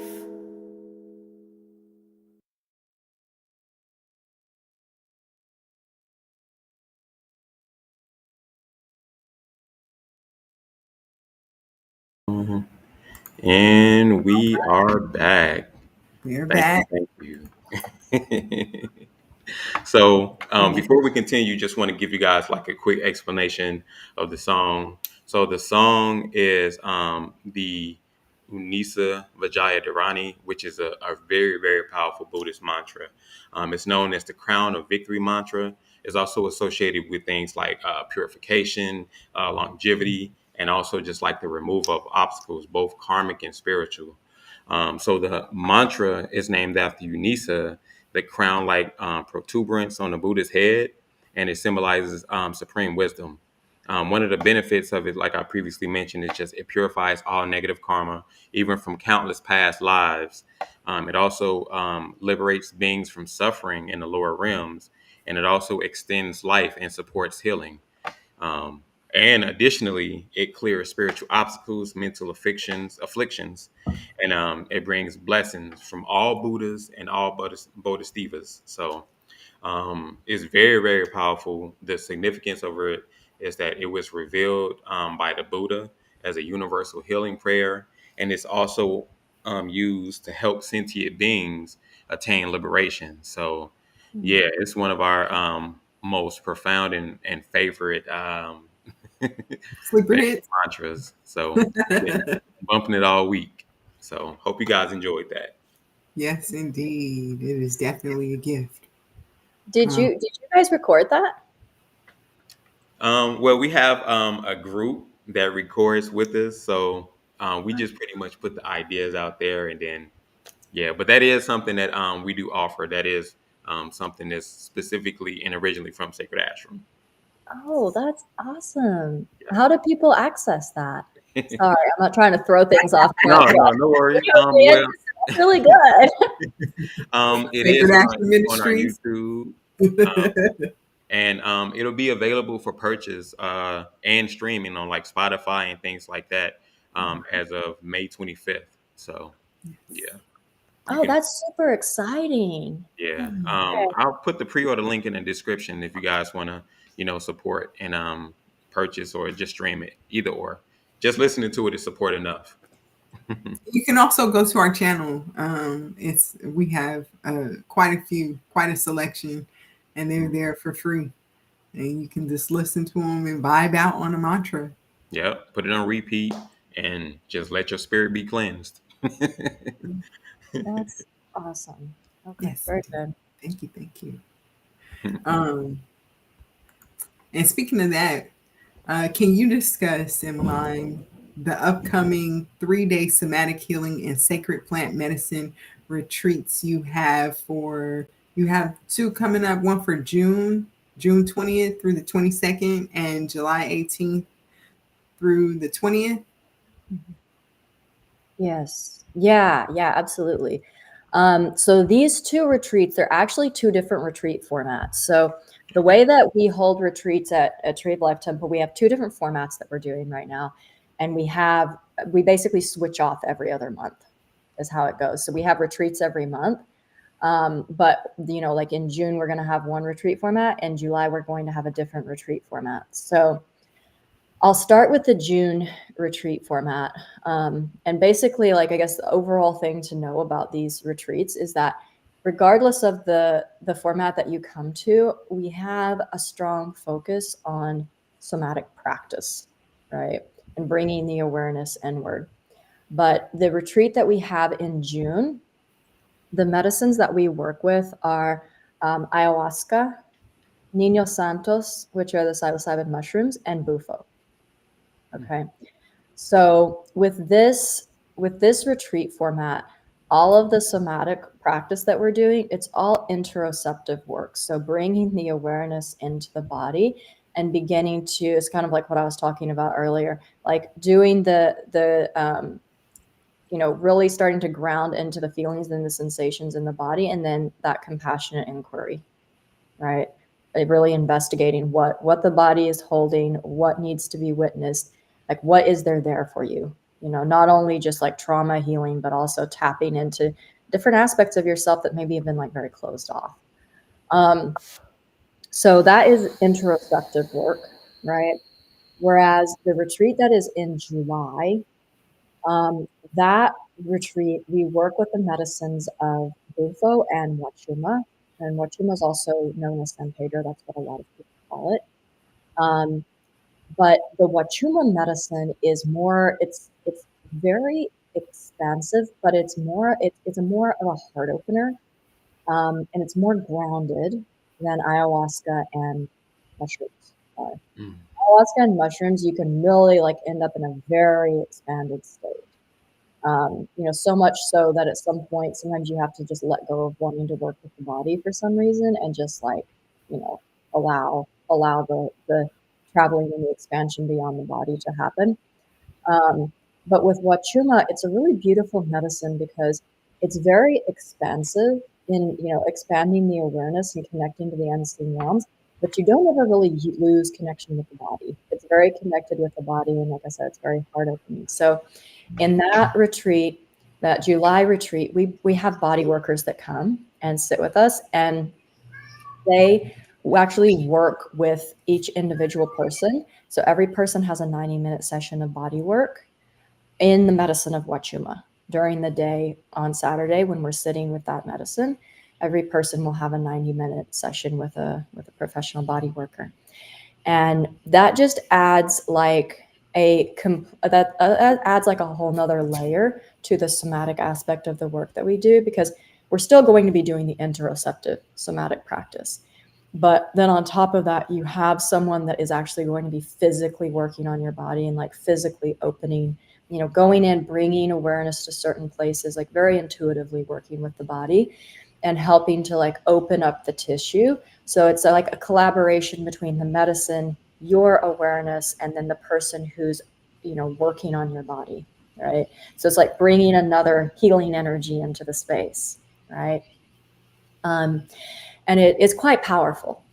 So those are the two ceremony formats. They're both very powerful in their own way, right? And when I talk to people about, lots of times people ask like, oh, how do I choose a ceremony? Sometimes people will have like specific medicines calling to them, and if that's the case, then that helps, right? And then some people just feel really strongly like, I need deep work in my body, right? Or they're feeling like my heart needs some attention. And so then sometimes Wachuma is going to be the better choice, right? Or, sometimes people that haven't sat with plant medicine before, they feel very scared to sit with ayahuasca or mushrooms. And so, sometimes for them, starting out with Wachuma feels safer, even though it's, I think, equally as powerful, just in a different way. It feels safer to people because they don't lose track of their body as much. And, if they need to get up and like kind of ground a little bit, they can. Whereas ayahuasca and mushrooms, once you get past a certain point, you just have to let go, because fighting, there's no grounding anymore, depending on how deep you go, right? And I see the comment here, mushrooms are so powerful, average folks should not use them without a shaman. Yeah, 100%. Like, I talk to people on the phone all the time that are like, oh, do you have any just like mushroom ceremonies? I don't think I'm ready for ayahuasca. I have gotten my butt kicked by mushrooms way more times than I ever have with ayahuasca. Really? Yes. Wow. Like, mushrooms I can see that. don't care. Yeah. This means the holy children. They are like children. They do not care. Huh. Okay. That's been my experience anyway. Everyone's experience is different, but No, I agree. Because yeah, you can set an intention sometimes, and they're like, "What intention? What? What intention? We finna show you this, and you got to deal with it." Right. like children. Yeah. So Absolutely. But speaking of, working on one-on-one when it comes to those ceremonies, you also have like one-on-one mentorship offerings. Can you tell us a little bit how they support personal transformation for that individual that's looking for that one-on-one mentorship? Yeah, absolutely. So we do, I guess as a sidebar, we also do one-on-one plant medicine ceremonies if that's something that people are interested in. But the one-on-one mentorship, this is a 3-month container. And it is a container for people who are ready to really make deep and grounded transformation in their lives. So plant medicine opens a lot of stuff up and it can give us some direction, but this is for people who are like really committed to this path, and really committed to working deeply with the body and to like beginning to incorporate ritual and ceremony into their everyday lives. Because that's where things really start to shift and change, is when you're ready to take that step, right? So these the one-on-one mentorship, like I said, it's 3 months, 12 weeks, and we'll meet once a week for an hour. But I'm going to ask you to engage in certain practices and certain rituals outside of our meeting time. And what this is it's very much guided by what is present for you and what you need. But we do have certain elements that we will work with, regardless of what it is that's coming up for you. And of course, there's going to be like the somatic practice, right? The like fact that we're grounding all of this by working in the body. But in this container, we're going to be working a lot with beginning to open up our central channel. And, you know, we're going to be working with the jaw, with the throat, with the area of the heart, with the womb, and then also with our sexuality. Because this, like the central channel of the body, you know, is that you see it in like the chakra systems too.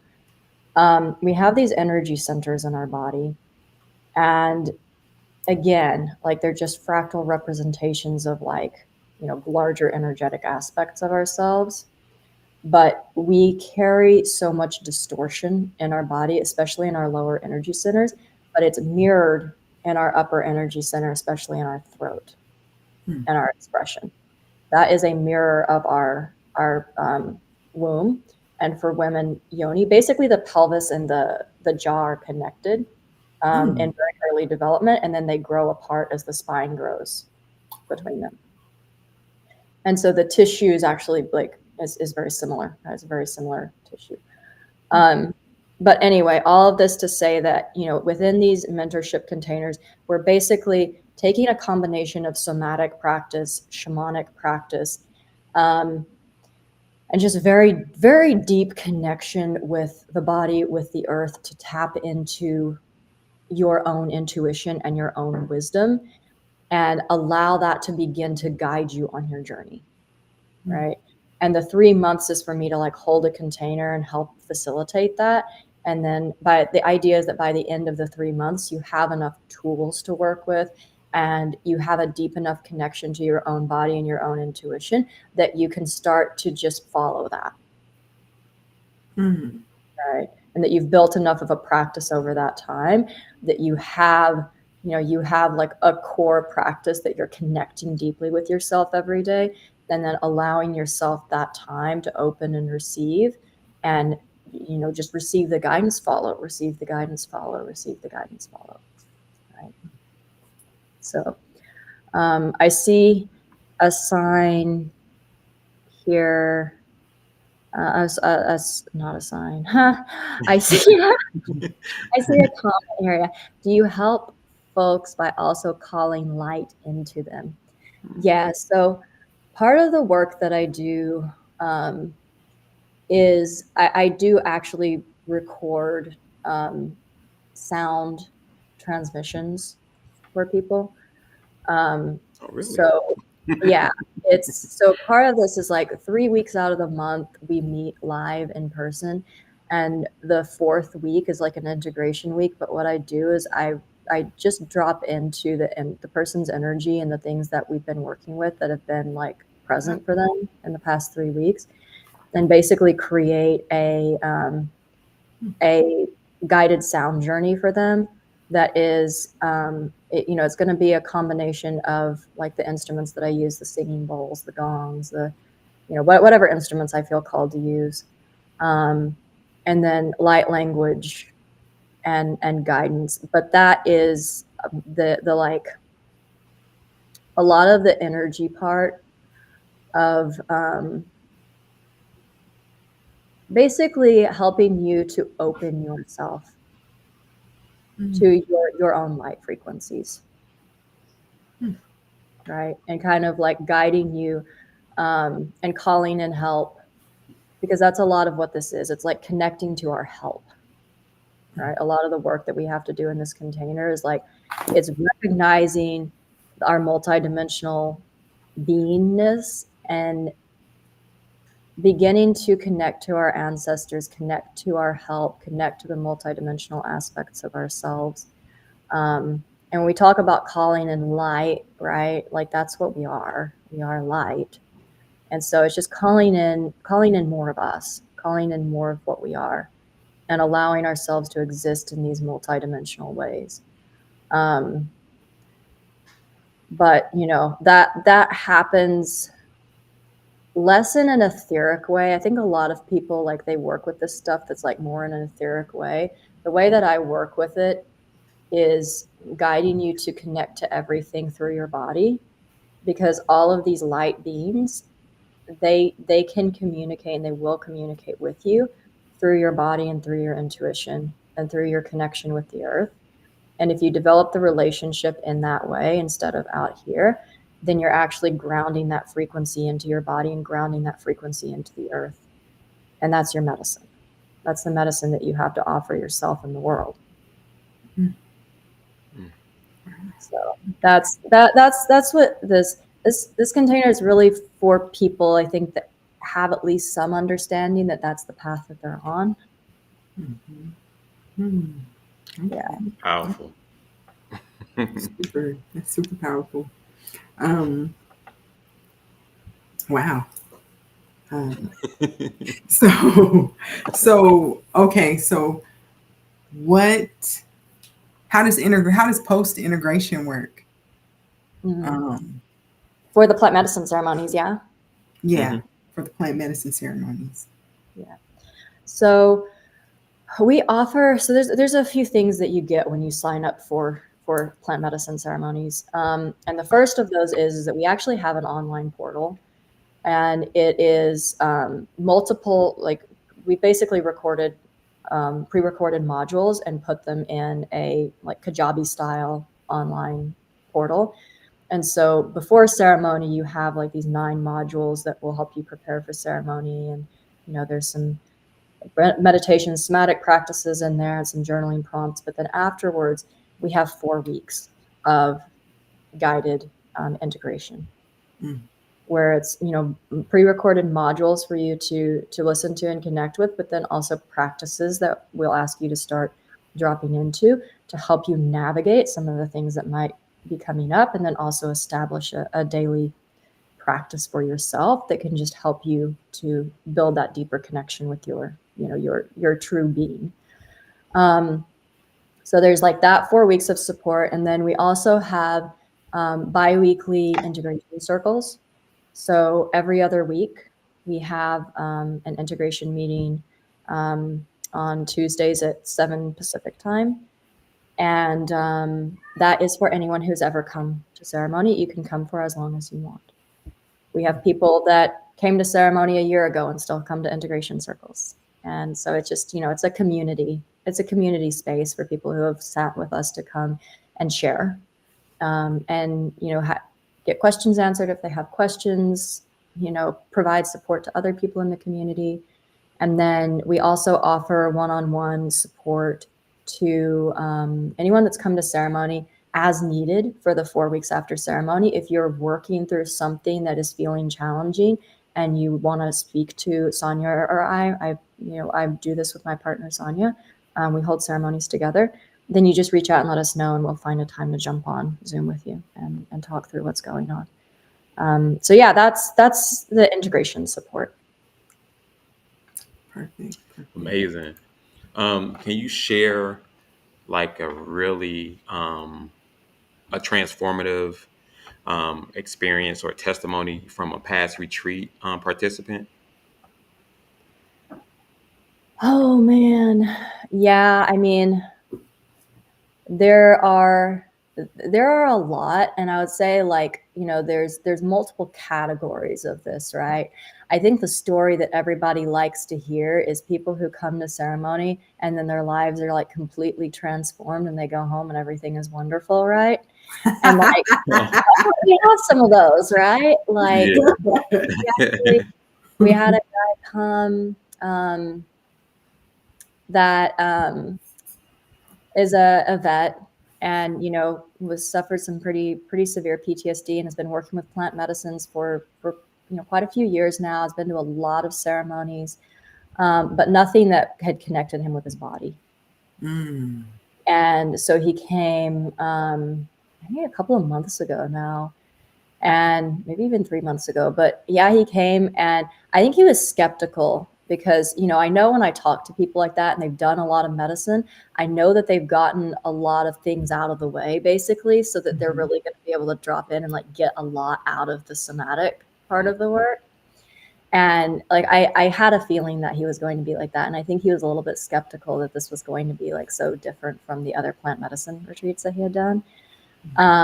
But yeah, by the time he left, he was a believer. He was like, this is what I've needed this whole time. I had no idea this is what I needed. And so it's really beautiful being able to see people like that like they get connected with their body and they're like, oh my gosh, this is what I've been missing. This is why I felt like so awful for so long, is because I've been disconnected from my physicality and this physical experience that I came here to have. Mm. Man. And so it's really beautiful working with people like that who are like really ready to integrate into their body, even though they don't really know what that means yet. And it really changes their life. It like kind of immediately transforms their life. And then, on the other hand, though, what I think is a lot more common are people who come who are earlier on their path, right? And, haven't done as much work. And they come and they start connecting with their body and they start opening up through the plant medicines.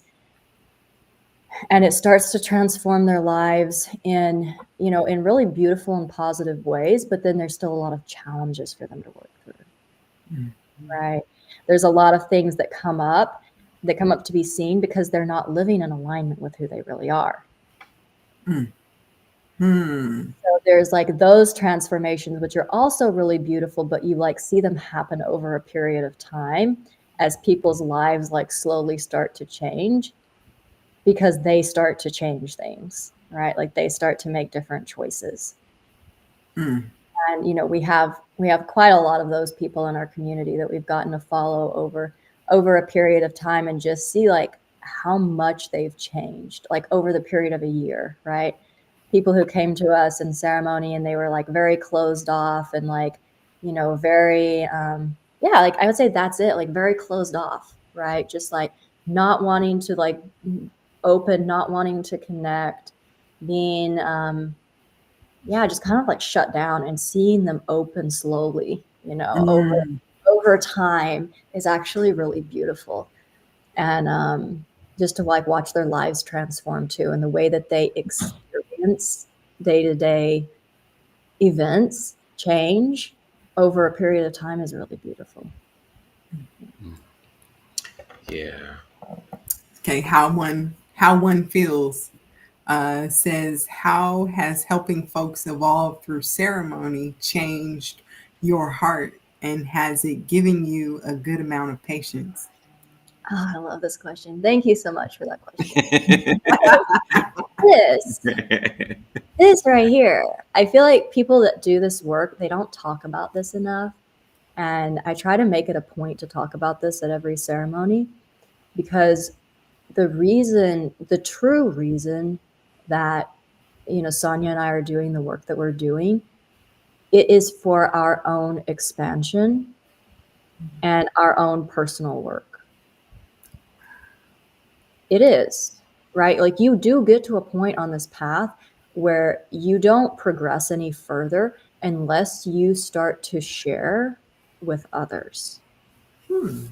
And then when you start to share with others and you start to share share this work with others, you talk about like changing your heart, right? It is this like, it's a beautiful gift. It is such a beautiful, beautiful gift to be able to hold these spaces and have people that come and trust you and open themselves to you. and allow themselves to enter such a vulnerable space with you. I mean, that it allows this level of connection that we don't allow ourselves in most spaces. And so being able to do that, right? Like being actually able to hold those spaces and have people come and enter that space with you, it is a beautiful gift. Mm.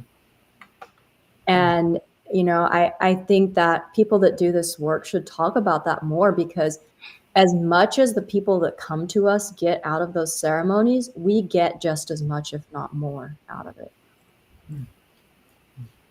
You know, it's always an energy exchange. And we grow so much through holding these spaces. And yeah, it's like you said, like a good amount of patience. Yes, that too, because you get, you know, there's all kinds of people that have had all kinds of experiences, and people that can't get out of their minds, right? And that are just like, you know, it's you know, I don't have children in this life, and there's a reason for that. They're not biological children. My children are coming in different ways. Yeah, it is. You know, it does require patience, but it also makes you look at certain parts of yourself too, you know, and see where you're not patient with aspects of yourself, and see where you judge aspects of yourself, and where you're not allowing aspects of yourself to really express authentically. So, yeah. Thank you for the question. So, how do you see the integration of plant medicine and somatic therapy evolving in the broader healing community? So definitely I've started seeing a lot more of at least awareness of the somatic component of healing and connection and spiritual journey. I would say in the plant medicine community, I think most of the plant medicine community has a long way to go. But there is, like, for instance, there's a psychedelic somatic institute in California, and it is a training school that trains specifically therapists. I think other people can go through it too, but it's mostly for therapists, how to incorporate somatic practice and psychedelic practice, you know, psychedelics into their practice. And so, you know, this is catching on. People are beginning to like really see that when you connect to the body in these expanded states of awareness, that you're reaching like a completely different level than if you are going in and just using these using these plants to just expand the mind and travel outward. That we're like changing things at a very like core root level when we go inside. So there is an awareness of that, but I would say that most of the awareness is still in the more of the spaces that I don't want to say clinical, they're not clinical, but not as much like in the shamanic spaces. I would say I still don't see it as much in the shamanic spaces, which I think, I mean, it is going to change. I know it's going to change because that's where we're headed. Like that's the path that we're on, is embodiment. You know, that's what ascension of the earth means. It doesn't happen off of the earth, it happens on the earth, which requires our bodies to be involved. But it will be interesting to see how that evolves and what that looks like. Yeah. Amazing. How One Feels has another question. He says, has learning to evolve and evolving been good fun for you? It depends on the day that you ask me. I know that's right. I think we all know that. You guys were talking about this last week, and yeah, this last week was like, oof, not nice. Like a whole, I haven't had it's been like extra not nice. Really? Oh, okay. Yeah, I can I can definitely relate. Yeah. We've had a really eye-opening week. Yeah, clarity. And lots of lessons. We've learned so much from different trials and things that we've gone through. Um, but I think that's the beautiful part of it Yeah. is that we survived it. Yeah. We're able to look back and see that, oh, okay, this is it's been so traumatizing that it's grown us in a lot of ways. It's been Yeah, a rapidly we've grown pretty rapidly in a Yeah. short period of time. Mm-hmm. yes, So indeed. now that we're past what might be the painful part of it, we can look back with gratitude Man, and That's see, yeah, how absolutely. far we've come, and be thankful. mm-hmm. Yeah. Neptune and Saturn, discomfort change through discomfort. Yes, yes. Yeah. But before we get ready to wrap up, I do have one more question actually, and that is one. It's a two-part question. One is how can individuals stay connected with Tree of Life Temple and participate in future offerings? And is there a message or blessing that you'd like to share with our listeners as they navigate their own healing paths? Mm. So for the first part, we have a website. It's treeoflifetemple.org. And you can get on the homepage. If you scroll down, there's a subscribe button there. And so you just put in your email and subscribe. And we send out newsletters. I try to send out a newsletter once a month, but honestly, it's like once every 2 months usually. But you can see all of our ceremonies on there, and we'll send out we'll send out like email advertisements for the ceremonies when we have space available.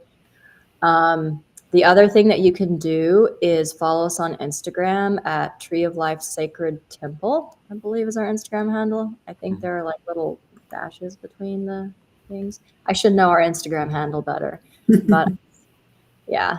Up on Yeah, the you screen. can follow us on Instagram too. Yeah. That is that's another good way to keep in contact with us. But yeah, and then as far as a blessing, let me drop in here and just see um, see what wants to be shared.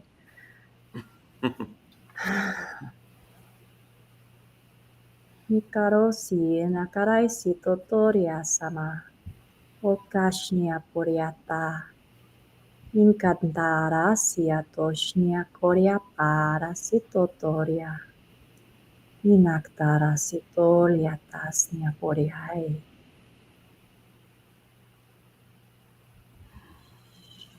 Gracia toriai.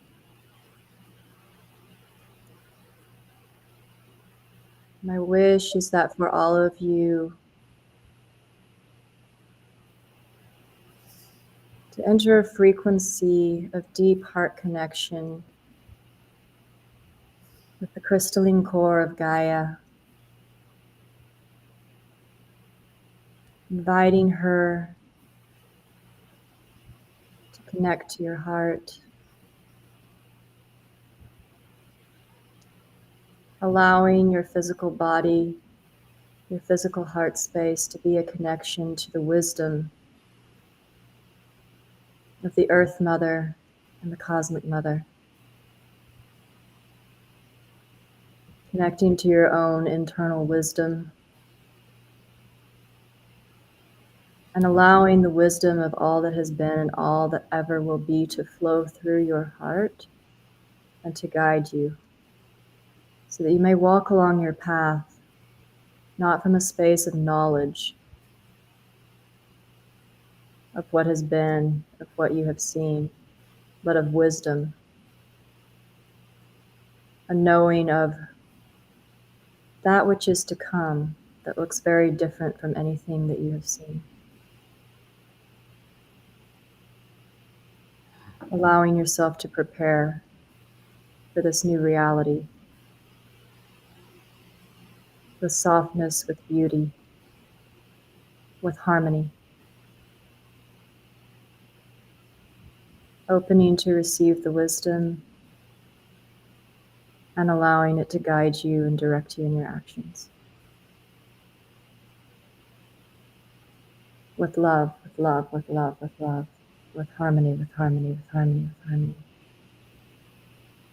Onatayana, onatayana, onatayana. Thank you.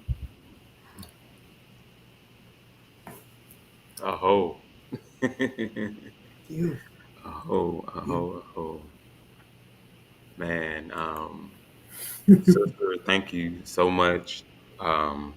Everything that you shared today it's been more than just a conversation. Like, whenever we talk, it's always an experience, and it's like we get a chance to tap into so much, and we have a lot of respect for your work and just the way that you hold space and just have that level of remembrance and level of healing, deep healing.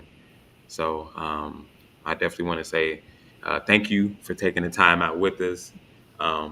Righteous, did you have anything? Of course. Emmeline is a very beautiful soul, and we are very happy to have hosted you here for our audience and share your gifts or witness you sharing your gifts. We're very thankful and grateful for it. You've done a lot for us personally, and we just want to continue seeing you give to the people in a manner that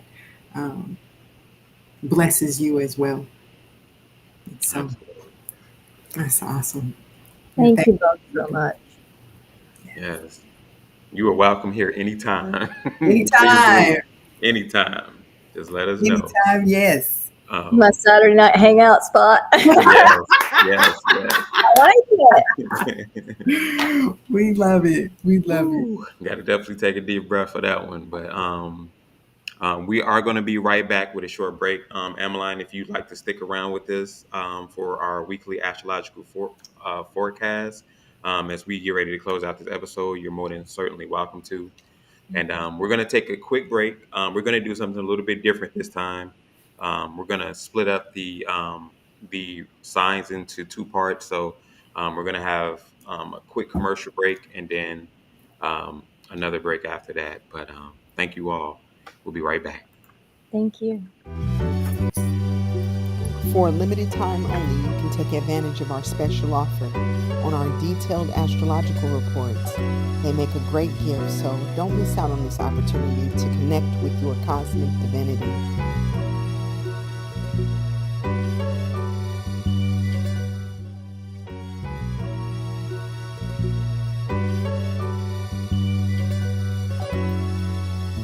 At Sacred Ashram Ministries, we offer profound insights through our astrological report readings.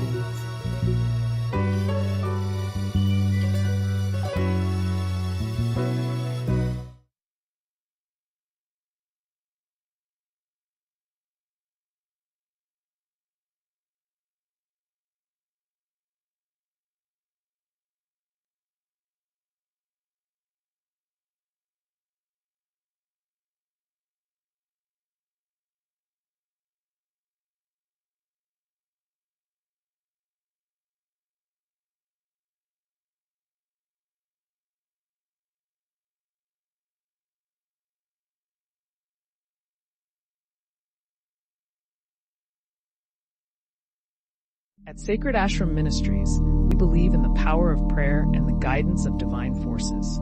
Whether you seek peace, healing, or clarity, our prayer request page is here for you. Simply share your prayer intentions and let us unite in spiritual harmony to manifest your desires. Discover the angels watching over you with our new Guardian Angel Numerology Calculator.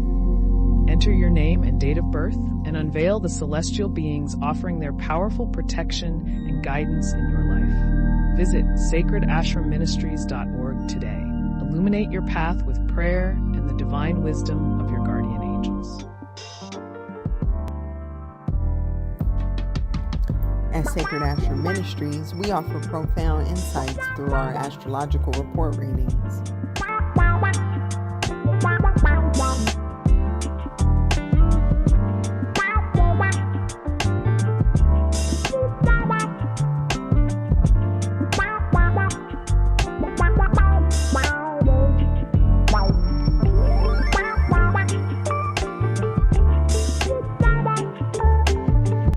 They make a great gift, so don't miss out on this opportunity to connect with your cosmic divinity.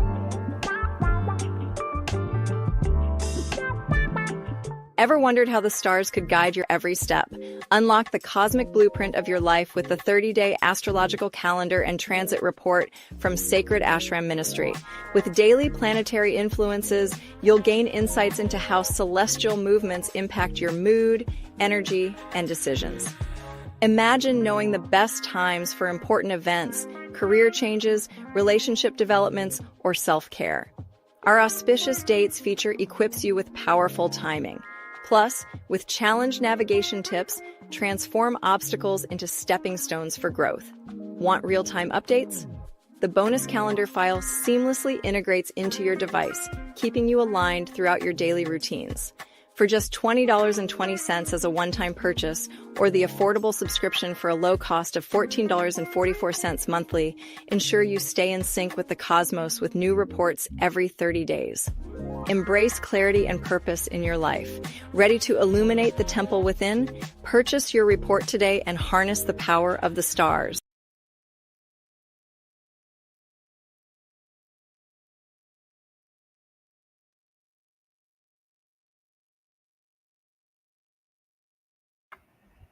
And we are back. Yes, indeed. All right. So, Righteous, what you got for us? So many things. It's been a really crazy transition out there, but we're going to take a look at the global astrological energies influencing the week of May 18th through May 24th. Yep. This week is marked by significant planetary movements that are shaping both personal and collective experiences. Yes, indeed, Righteous. So one of the most impactful events is the Mercury-Mars square, which actually is tomorrow, with Mercury in Taurus clashing with Mars and Leo. There's going to be a heightened potential for communication conflicts and impulsive actions. This alignment urges us to find a bit of a balance between practice, between patience, like I'm thinking about practice, and just passionate expressions. But especially for Tauruses and Leos. So you guys may feel particularly strained during this period. Mm-hmm. And adding to the dynamic energy, the sun aligns with Uranus in Taurus on May 17th. This conjunction symbolizes upheaval, awakening, and transformation, particularly disrupting established routines and prompting deep personal realizations. Wow. It's time to embrace change and seek authenticity in our pursuits. And this could not be truer. Man, Not be truer. I'm telling you, I'm growing such a profound love and understanding for astrology, but it is crazy. It is crazy. Yeah, that is grossly accurate. Yeah. But furthermore, I will say tomorrow, Jupiter also in Gemini is going to be squaring the lunar node. So it's going to be also highlighting a really pivotal moment for just having reassuring us to have growth trajectories and aligning our actions with our higher purpose. This aspect is going to be encouraging us to take a moment to reflect on our long-term goals and the paths that we're taking to achieve them. So, man. Wow. On May 24th, Saturn enters Aries, marking the beginning of a new cycle focused on self-definition, liberation, and building structures aligned with personal integrity. This transit emphasizes the importance of taking responsibility for our actions and establishing foundations that support our individual growth. Hmm. So Mhm. that's definitely cannot be no truer. Um, but in summary, this week's cosmic energies, excuse me, is definitely going to be guiding us towards deep introspection, practical decision making, and transformative connections. It is most certainly going to be a powerful time if you're not feeling the energy already to just align our personal values with collective needs, pushing us to a space of fostering growth and stability in our communities. Mm, yeah, this absolutely, Paco. As we navigate these energies, let's remain mindful of the opportunities for growth and transformation that they present. Hmm. Um, Now let's transition into the detailed horoscopes for each zodiac sign, providing insights to help you align with the cosmic flow. Please be reminded that these are general insights, very general. Hmm. For more specific information, visit our website and book a consultation. Absolutely. So, in short, take what resonates and leaves what doesn't. With that being stated, let's get into Aries. Aries through Virgo, right? So, Aries, this week is going to be presenting a very dynamic interplay between your ruling planet, Mars, and Mercury. So, that's going to be leading you to potential communication and challenges. And also, the Mercury Mars square on May 18th may trigger impulsive reactions, especially when it comes to financial matters. So, it's very vital and crucial to just practice patience and think before speaking to avoid misunderstandings. So, yeah, get some light language from Emmeline, and you calm down to avoid those conflicts.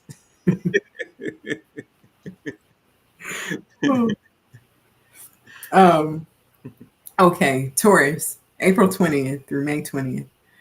Taurus, the sun's conjunction with Uranus in your sign on May 17th brings unexpected changes. Um, and these changes are urging you to embrace flexibility. This energy may disrupt established routines, but also offers opportunities for personal growth. Mm, Additionally, the Mercury Mars square on May 18th advises caution in communication to prevent conflicts. yeah, just be mindful. Yeah. Um, Also, Gemini, my fellow air signs, as our season approaches, because it's coming soon. Sorry, guys. The cosmic energies are encouraging us to have introspection.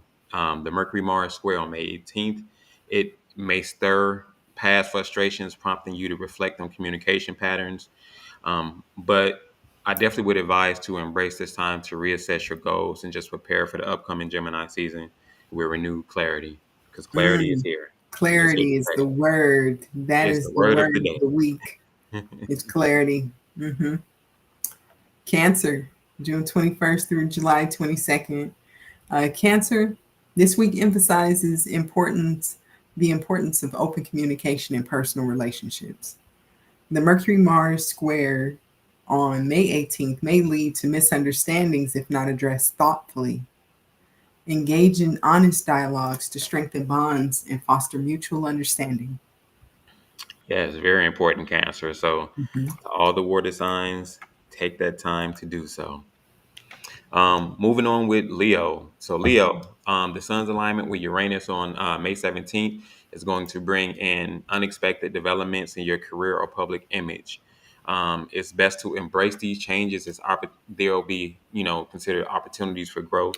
However, the Mercury Mars square on May 18th suggests the need for patience and communication to avoid conflict. So, yes, indeed. Virgo, August 23rd through September 22nd.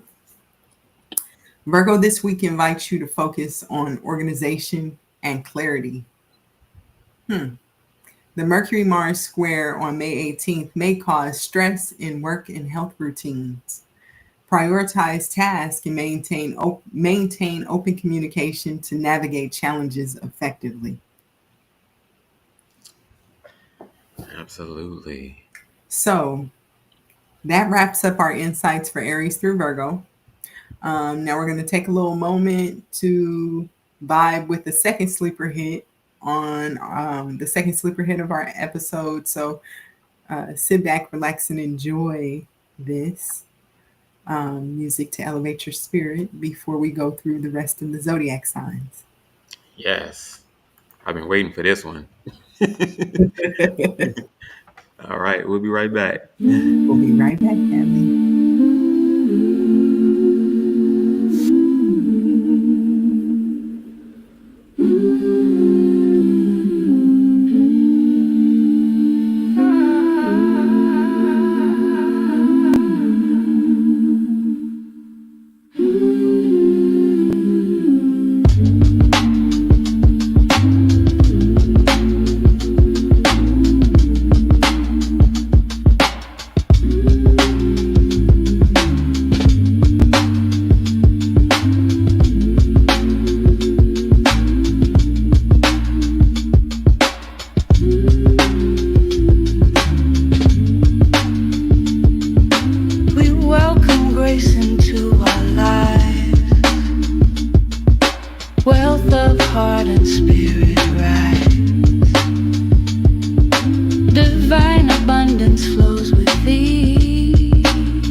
And we are back. We are back.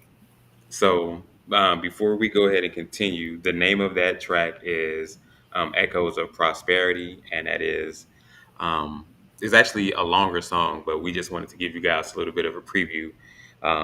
That's the Gayatri mantra for Yep. Lakshmi. Yes, indeed. Yes, indeed. Lakshmi's Gayatri mantra. So hope you guys enjoyed that. Once again, that is available. It'll be available on our page probably later on tonight. But we'll also have it available for streaming, and a link will be in the description below. So yes. Yes. Awesome. All right, so now we're going to continue our journey through the zodiac, exploring the energies of Libra through Pisces. Yes, yes. So Libra this week emphasizes harmony in relationships. The moon enhances your diplomatic skills, offering opportunities to strengthen existing connections or forge new ones.